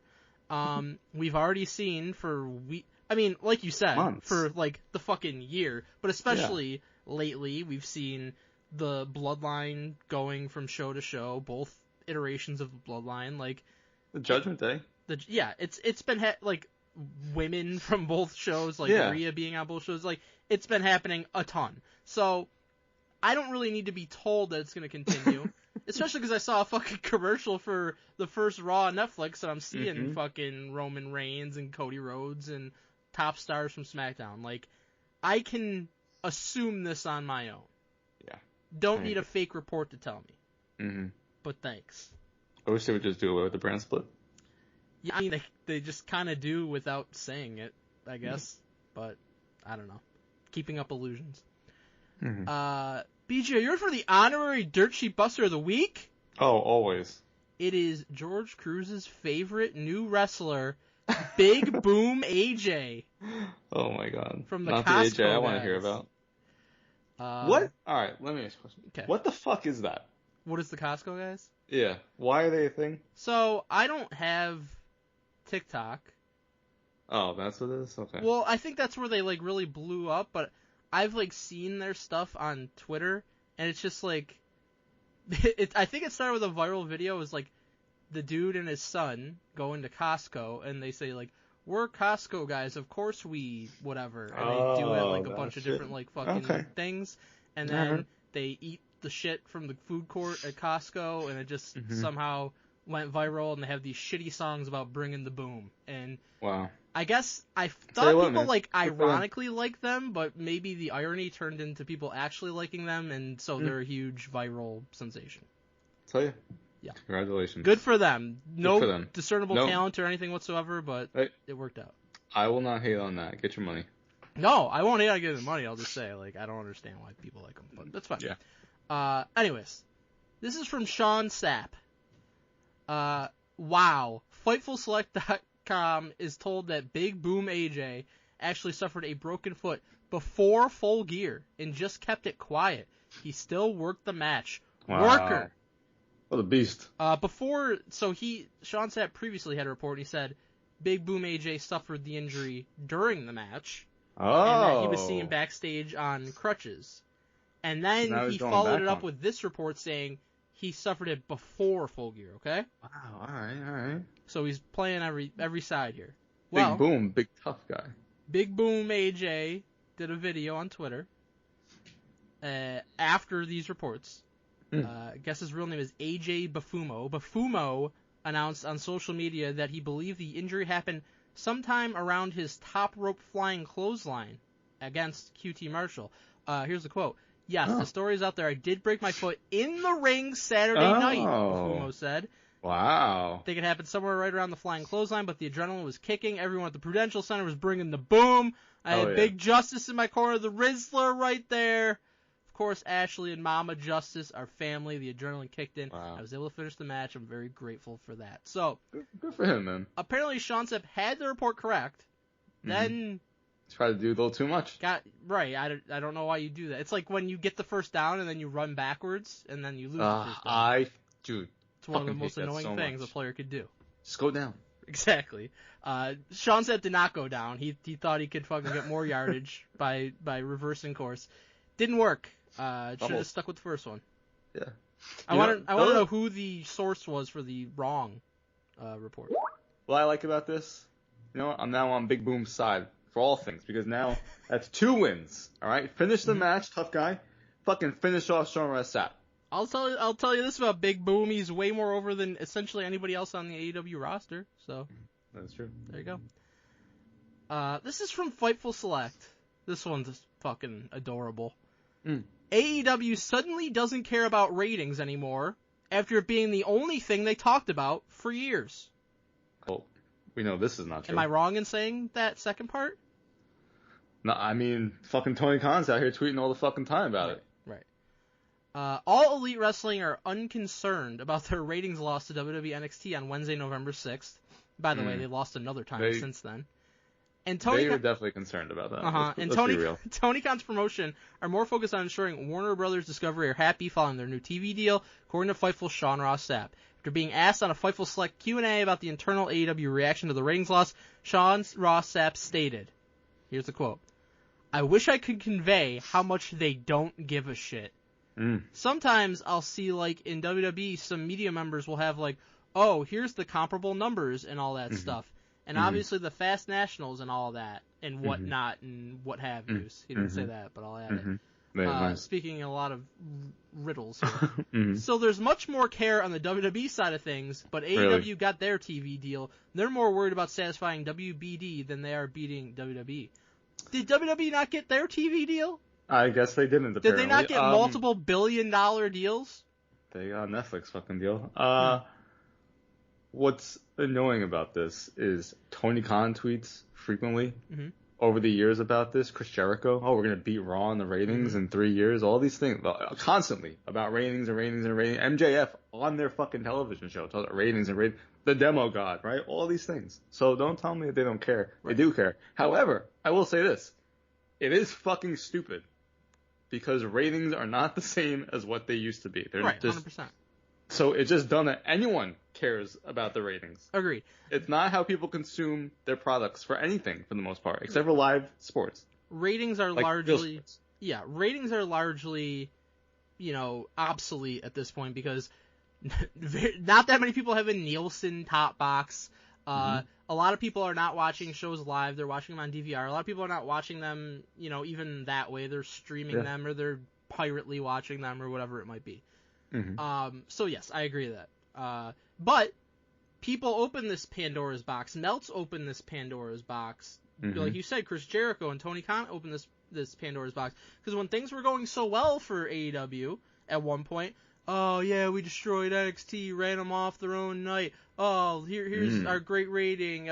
Here, let's post this statement about how great our rating was. And oh, it's a marathon, not a sprint. We're gonna fucking troll Triple H, right?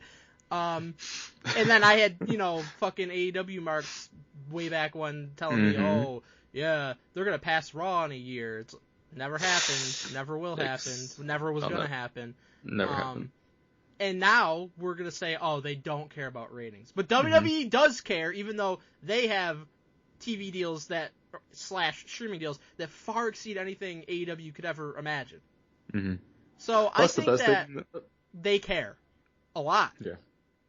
But they're going to say they don't care to make it look like, oh, they're fine. As long as our television rights holders happy, that's all that matters. But I don't know how you, as, Tony Khan, can look at this and be like, I signed all these huge fucking big-name stars from WWE, throwed all the money I can possibly throw at this, had momentum for a period of time.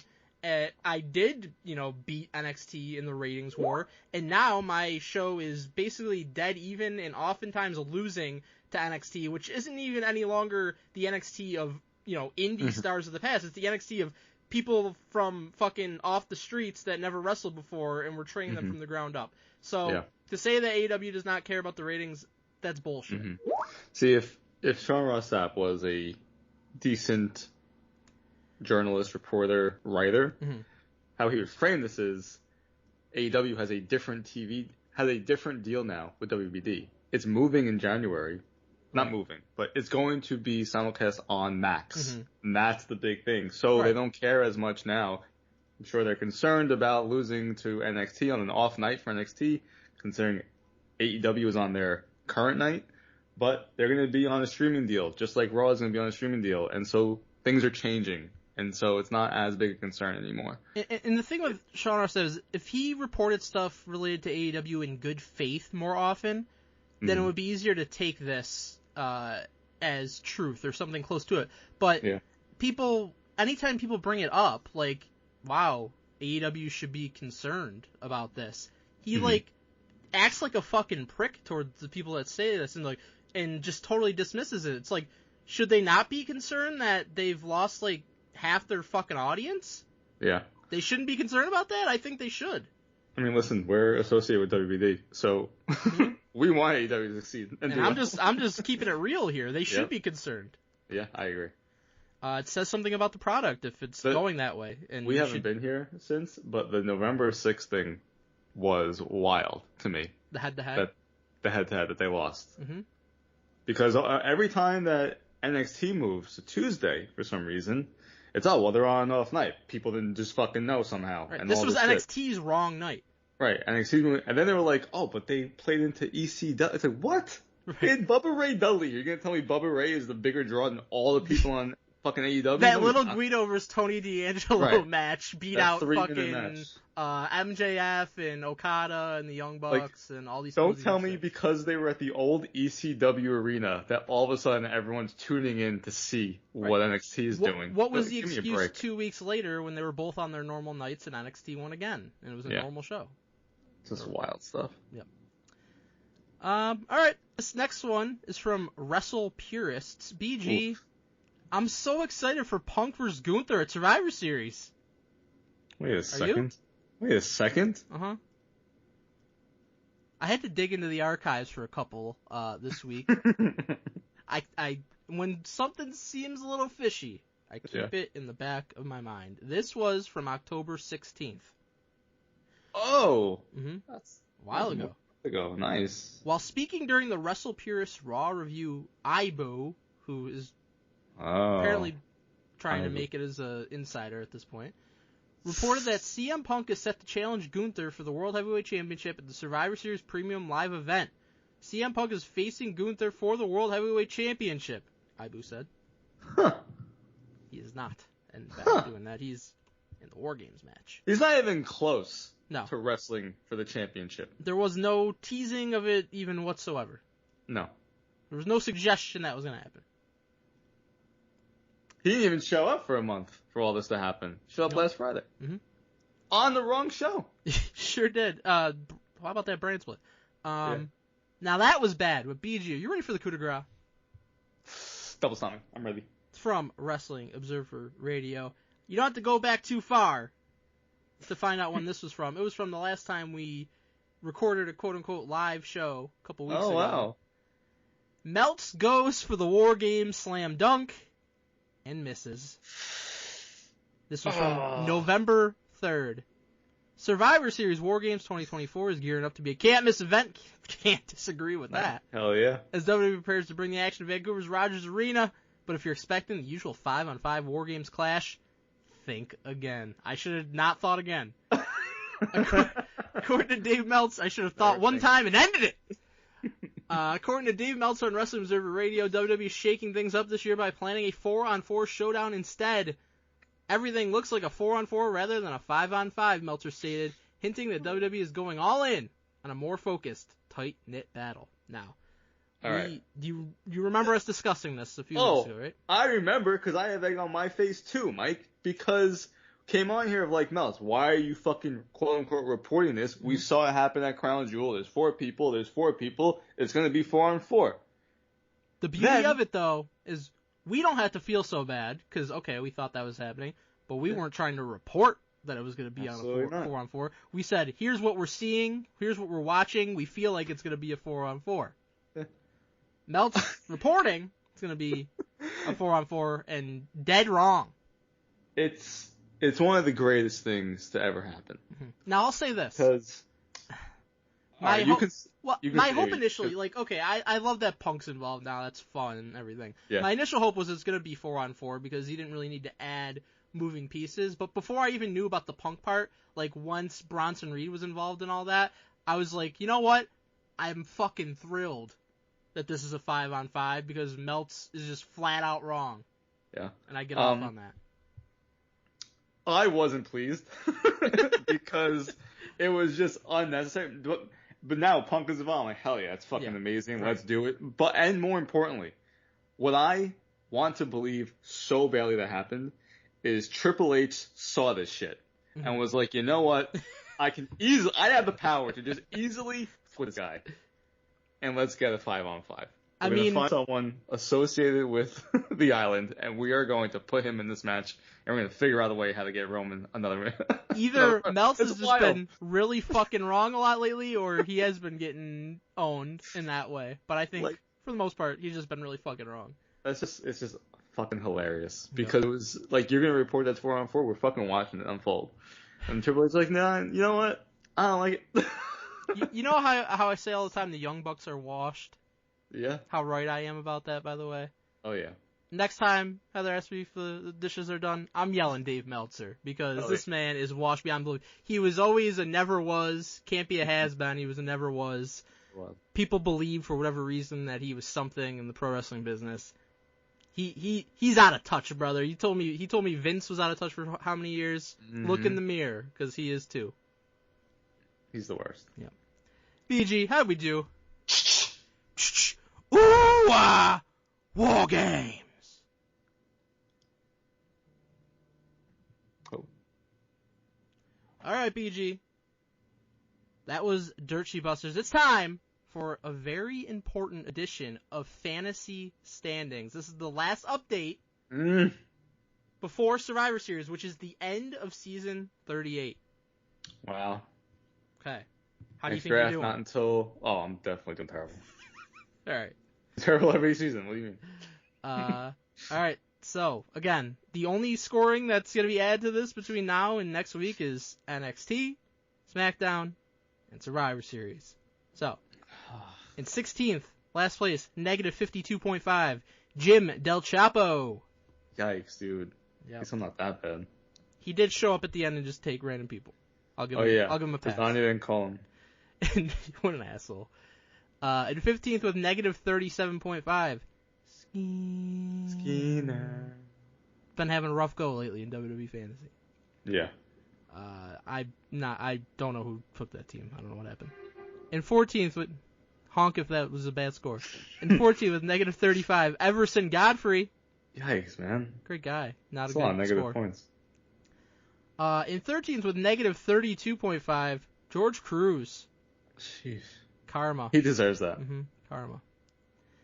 In 12th with negative 20, Derek Lee. That's karma for pretending like we didn't say his middle name right. That's true. Mm-hmm. In 11th with 17.5, Mongo. We're in positive. Hey, we got positives. Good for you, Mongo. Finally. In 10th with 20, BG. Top 10. It's fuck Bronson Reed, man. Yeah. He might lose, too. That's right. He's definitely going to lose. In 9th with 25, Donald Wood. You know, the thing I feel worse about you for is being that close to Donnie. Yeah, it's disgusting. Mm-hmm. We learned in Philly. It's just absolutely disgusting. Mm-hmm. In 8th with 30, James Dick. He didn't want to hang out with us last time. Oh, I picked that team. Yeah, he didn't. Yep, he told us, and then he just didn't show up. It's fucked up. In 7th with 47.5, Leon CK.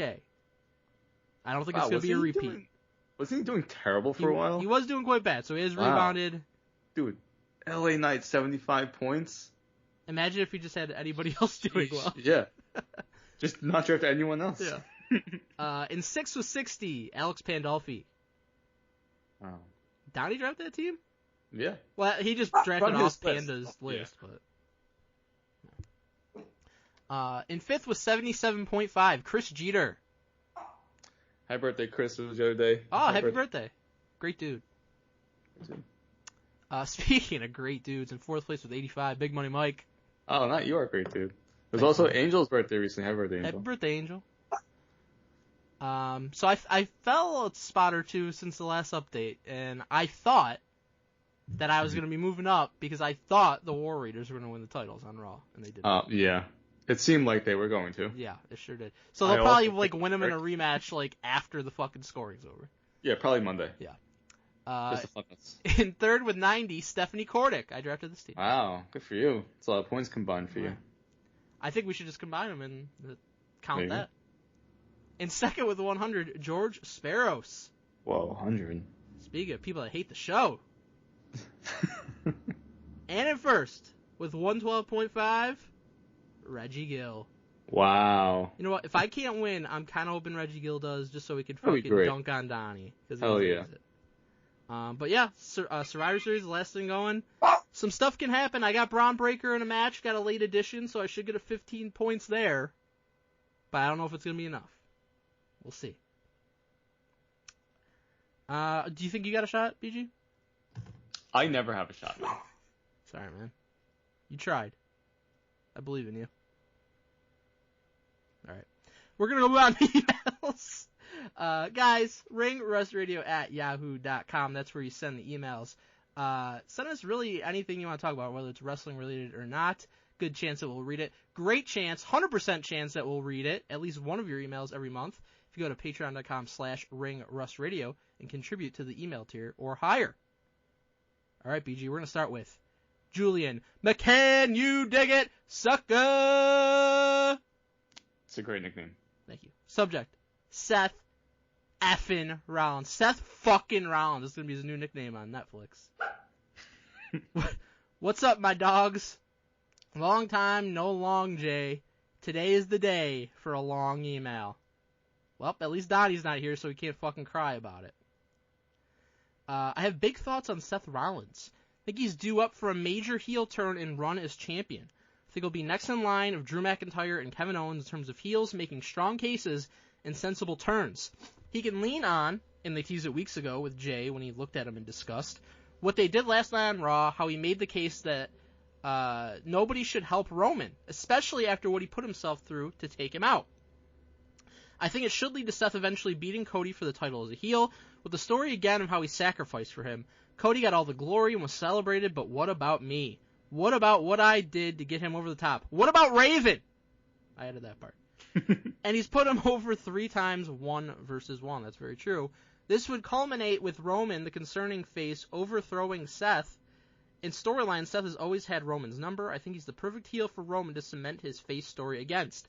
I don't have a timeline for this, but I think this is the perfect ending to all the stories told leading up to WrestleMania 40 and would tie up the long-standing Seth/Roman feud. Hope all is well with the gang, a happy holiday season, and ring rust! Ring rust. Happy holidays. Happy holidays. Good email. Good thought-provoking email as always. I don't mind this thought. I think that Seth's initial, next big feud, though, I think is going to be Punk. I think everything's set up for that. When Punk's like, oh, I don't know when I'm going to be back after Hell in a Cell, him and Rollins had that stare down on the ramp. We were supposed to get Rollins and Punk last year at WrestleMania. Couldn't do it because of the injury, obviously. And now you have Punk being inserted into this whole Bloodline storyline. And I just think that Seth is going to get tied into this in some form or fashion coming out of Survivor Series. I think it just kind of adds fuel to the fire for their rivalry. So, I could see maybe, Seth losing that match to Punk at WrestleMania, and maybe that's kind of the catalyst for a heel turn. And then you can get kind of all the stuff that Long J was talking about here with Seth, going heel and eventually winning the world title. And I do think, in a lot of ways, he would be the perfect person to take the title off Cody. That's if you don't have Roman beating him for it or you don't have The Rock beating him for it. If they're not going in that direction, then Seth would be the choice because, as was mentioned, he had to put over Cody 3 fucking times on pay-per-view, including one where Cody had half his body not working. So I think Seth deserves to be able to beat him for the title. It's really just going to depend on what direction they go with this Cody, Roman, and Rock thing, though. So I definitely agree with Seth turning heel at some point, kind of relatively soon. I could see it, Mike, honestly, as soon as Saturday. He could screw over Punk and the OG Bloodline and WarGames, right? Because he's not on the show. He's been kind of passed over for a bit, and it would be a way to get back and screw over Roman Reigns and then CM Punk. He still has beef with all of them. I didn't mind Seth being like, no one should fucking help Roman Reigns in the blood. He knows Roman better than anyone. Right? He was one that originally screwed over Roman Reigns. So they're always going to have that history. It's always going to be an intriguing feud. I loved their match at the Royal Rumble a few years ago. And I just don't see Seth, unless it's CM Punk that he goes up against at WrestleMania, which that's what I think is going to happen. I think he does go up against CM Punk at WrestleMania, but I don't see him going after the championship. No, I think it would be a while for that to happen. And to your point, if he is facing Punk at WrestleMania, I do think it makes sense to turn Seth heel because fans they're going to cheer Punk. They're going to cheer Punk at this point, yeah. And you want to keep that. CM Punk right now has a great connection with the audience. He doesn't need to turn heel yet. Right. Whereas Seth, and my thing is the interesting thing with Seth is, especially if Roman does move to Raw after WrestleMania, some type of draft, Seth is, in my opinion, would be the guy as a popular name to then go move to SmackDown in the draft because he's been on Raw for a while. Right. So he needs kind of a shake-up, and so if they switch those two, it does make sense, and maybe they cross paths for a bit, but then you're always going to have that Seth Roman that you can go back to. But I agree as far as he was the guy that was, first off, he looked like such an afterthought at that WrestleMania press conference. Right. And so he really was. I mean, he absolutely was. And he was kind of an afterthought at WrestleMania. He has a lot of gripes that he could make that would lead to a heel turn. And what I like about that is he, Lon Jay says, like, Drew and Kevin Owens, they are some of the type of heels that I love, where it's like, it's all rooted in reality. Everything you're saying, I absolutely understand and agree with. You were treated like shit, you have gripes, but you're acting like a dickhead, so I'm gonna boo you, right? Kevin Owens has been incredible at that. Like, everything he fucking said to Cody Rhodes was true. Yeah, I'm on Team Kevin, but like, just buying in as a fan, even though I don't like Cody Rhodes, it's like, I am buying it as Cody is the baby face and Kevin Owens is the heel. That's what he's supposed to do. And so they're doing a great job. And so I think I prefer that type of heel for Seth than like the over the top flamboyant heel and baby. I don't like that character that he currently has. So I'm ready for the heel turn. So I like it. I like it. Next email comes from Matt Bowers of Pain. Subject is another top 10. Hey, I'm trying BG. Yo, he already knew that Donnie wasn't going to fucking be here because he's such a bitch. Donnie doesn't put in effort to the show. He hates everyone. Yeah, and we hate him. Yep. Just right back. It's all right. So I was thinking, I sent the Rock top 10 list. Great email. Now, can you guys do Shawn Michaels for Mike Chiari, not Shawn Hunter? Shawn Hunter's best match. Yeah. And Edge for BG. Hell yeah. Enjoy. Do you want to go first or want me to go first? I'll go first. Okay. A lot of great matches to choose from. HBK, baby. All right. Did you do match or feud? Did you say feud? Because the last one was the Rock feuds. Yeah, it didn't really say. So you did matches? I did do matches. Interesting. Okay. No, that's cool. Okay. I did feud, so at least we'll have some different things. Let me look at this. So 1, 2, 3, 4.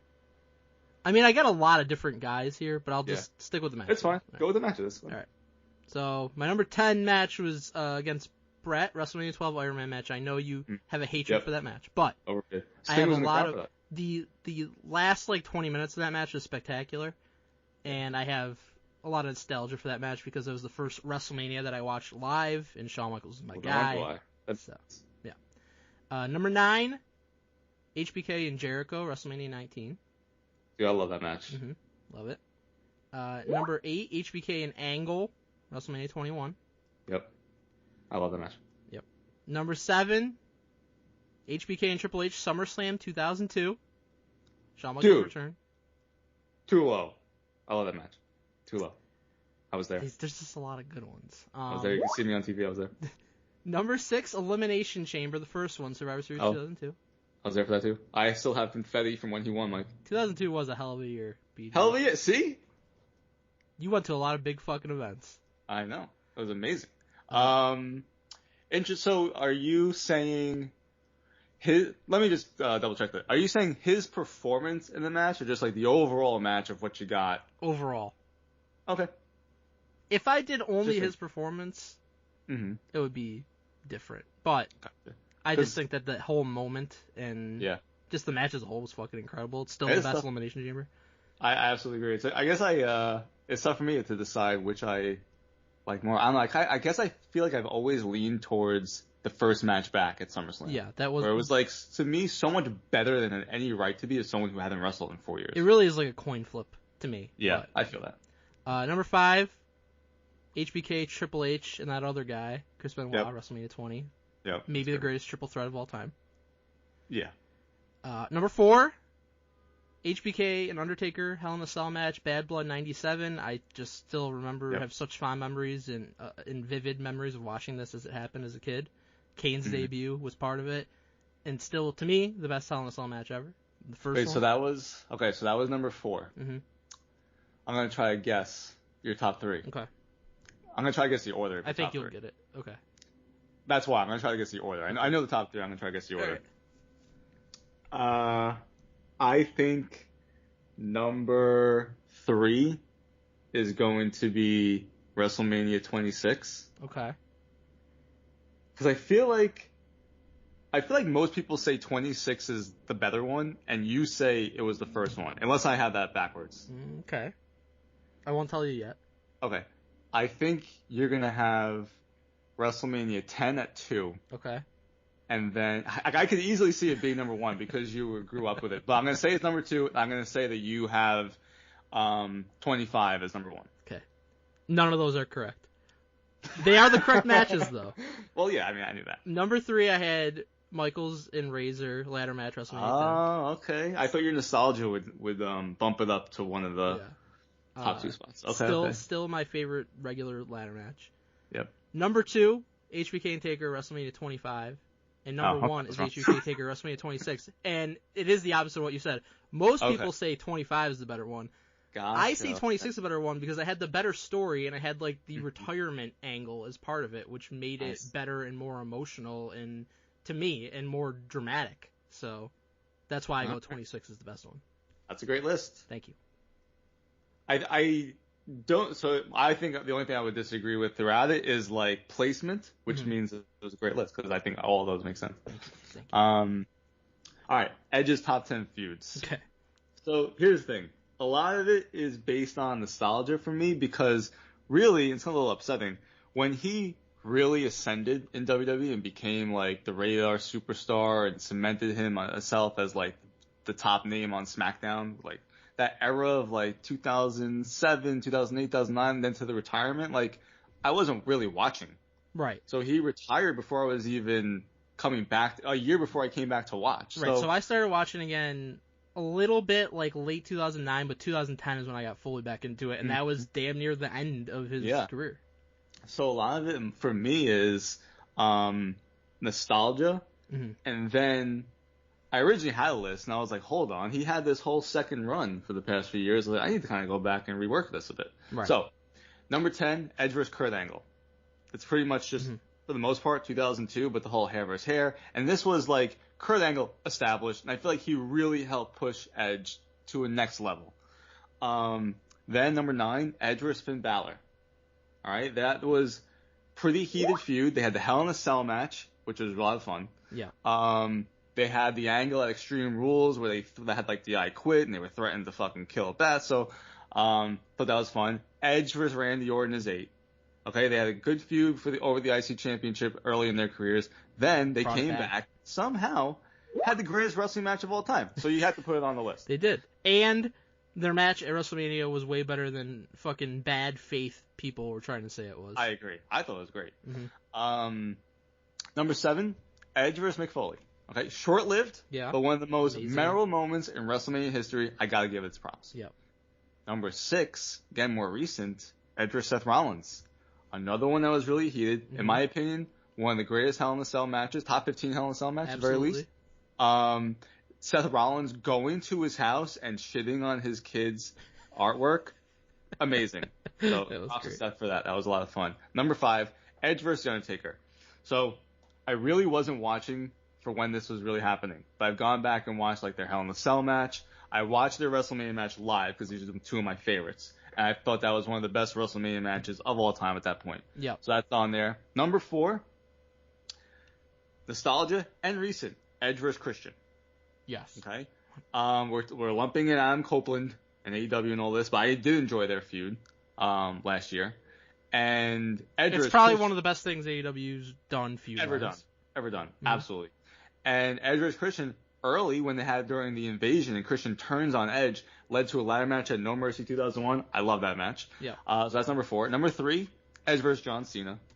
One of the best feuds that John Cena's ever been in. They've kind of been linked. Edge fucking destroying his father and all that shit. The TLC match was awesome. I know you guys hate John Cena, but this was great. This is early John Cena, so still good to like it. It him. honestly is, and you know, again, yeah, I'm not a Cena fan, but it is a shame that Edge is not still with WWE because they should have had one last match. Yeah, that would have been awesome. During Cena's retirement run here. Number 2, obviously, Edge vs. Matt Hardy. I know some people are going to have it number 1, but Edge vs. Matt Hardy, just the real life shit that went down, everything just iconic. It transcends my number as far as like taking him out of the tag team feud, which is my number 1. Edge and Christian versus the Hardys versus the Dudleys is my number 1. But Edge vs. Matt Hardy was just, I mean, I remember when Matt Hardy was released and all these rumors were coming out, and then they were on like Bite This or whatever the fuck it was called, and he was like, yeah, like fuck it, why? Like, I wasn't watching it at the time, but seeing that like after the fact, like it's insane that actually happened. It is crazy. And then he comes back and fucking invades Raw, and it was all because like Edge is a great heel. I mean, you know, your friendship suspect, but, that he was committed to being a real life. Yeah, it was entertaining as fuck as a fan. And then number 1, Edge and Christian versus Hardys versus Dudleys. Some of the greatest matches of all time. Mm-hmm. Some of the most iconic matches. They transcend anything as far as tag team division for me. They will always be my favorites. And so I don't think you need to say anything else. Great list. I can't argue with really the placement. You are the Adam Copeland. I will say, BG, while you were doing this, I took it upon myself to do a top 10 Shawn Michaels feud list if you want me to run it through. Let me just say this. I'm impressed you did that, and you were engaged in all of my things. Multitasking, BG. Amazing do it. Stuff. Yeah. All right, I'll do it real quick. Number 10, Sid. Sid beating Shawn Michaels at Survivor Series 1996 was one of my saddest moments as a child watching wrestling. He murdered Jose Lothario and then he beat Shawn Michaels for the title. Sid was over fucking insanely at that time, but that was a very fun rivalry. Number 9, Diesel. Not the best matches between them, but Diesel came in as his bodyguard, and was that for 3 years, and then they ended up, breaking up and having a WrestleMania match, having multiple other matches. So a good rivalry, even if the match quality wasn't up to what Shawn Michaels standards usually will be. Mm-hmm. Number 8, I got Stone Cold. Yep. Again, their match at WrestleMania 14 was not up to his normal standards, but a lot of that was because Shawn was injured and kind of checked out at that point. But the lead up to that with Tyson's involvement was fucking awesome. Some of the coolest shit you will ever see as a wrestling fan. That was fun. And it really helped put WWE definitively over the top of WCW. It already was better, but people were starting to realize it. Mm-hmm. Mm-hmm. Number 7, Kurt Angle. Mentioned their amazing match at WrestleMania. Also, the rivalry leading up to that was great. Namely, Kurt Angle bringing in Sherry and doing the sexy Kurt. That was so awesome. Absolutely iconic. Kurt Angle you can't say enough how amazing an all-around performer he was. Because he came from legitimate wrestling to be able to do comedy and stuff like he did. It's unbelievable. Mm-hmm.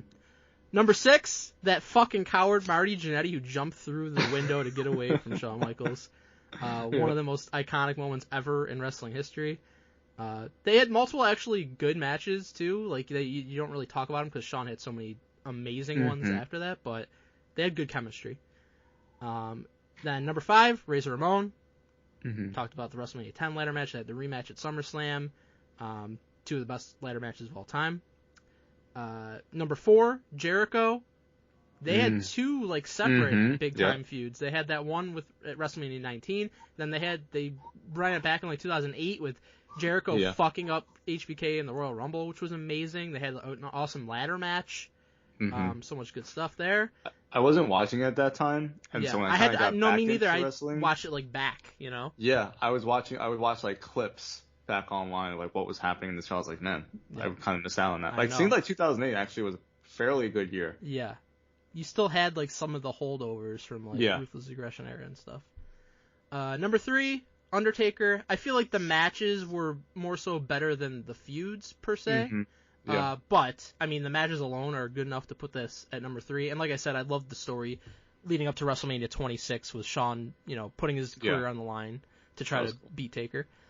Number 2, Triple H. Amazing matches between them as well, obviously. And just the fucking blood feud that they had upon Shawn's return, 2002. Oh, yeah. And number 1, I think, is very easy. It's Bret Hart. It's because of the real-life aspects of their rivalry, everything that came with it, the Sunny Days remarks, and Hart Foundation versus DX, and Montreal Screwjob, and all that. When stuff is real, that makes it that much better, and that's what Shawn and Bret was. Great list. Thanks, man. HBK, I fucking love that, man. And he's still giving us greatness today. Oh, yeah. Alright, BG, you know what? I had so much fun. Again, I always say it, but email section, we would have had to rush through it in fucking 5 minutes if somebody else was here, but you and I, we got to just have fun and enjoy it and give some good answers, and hope the listeners enjoyed as much as we did. I'm always thankful just to do the show with you, Mike, and not to hear Donnie, because he sucks. 100% agree. And guys, we're thankful for all of you, all of our listeners, all of our supporters. Thank you for being there with us for so many years, every single week. Everybody have a very safe and happy and healthy Thanksgiving, and we'll see you back here next week.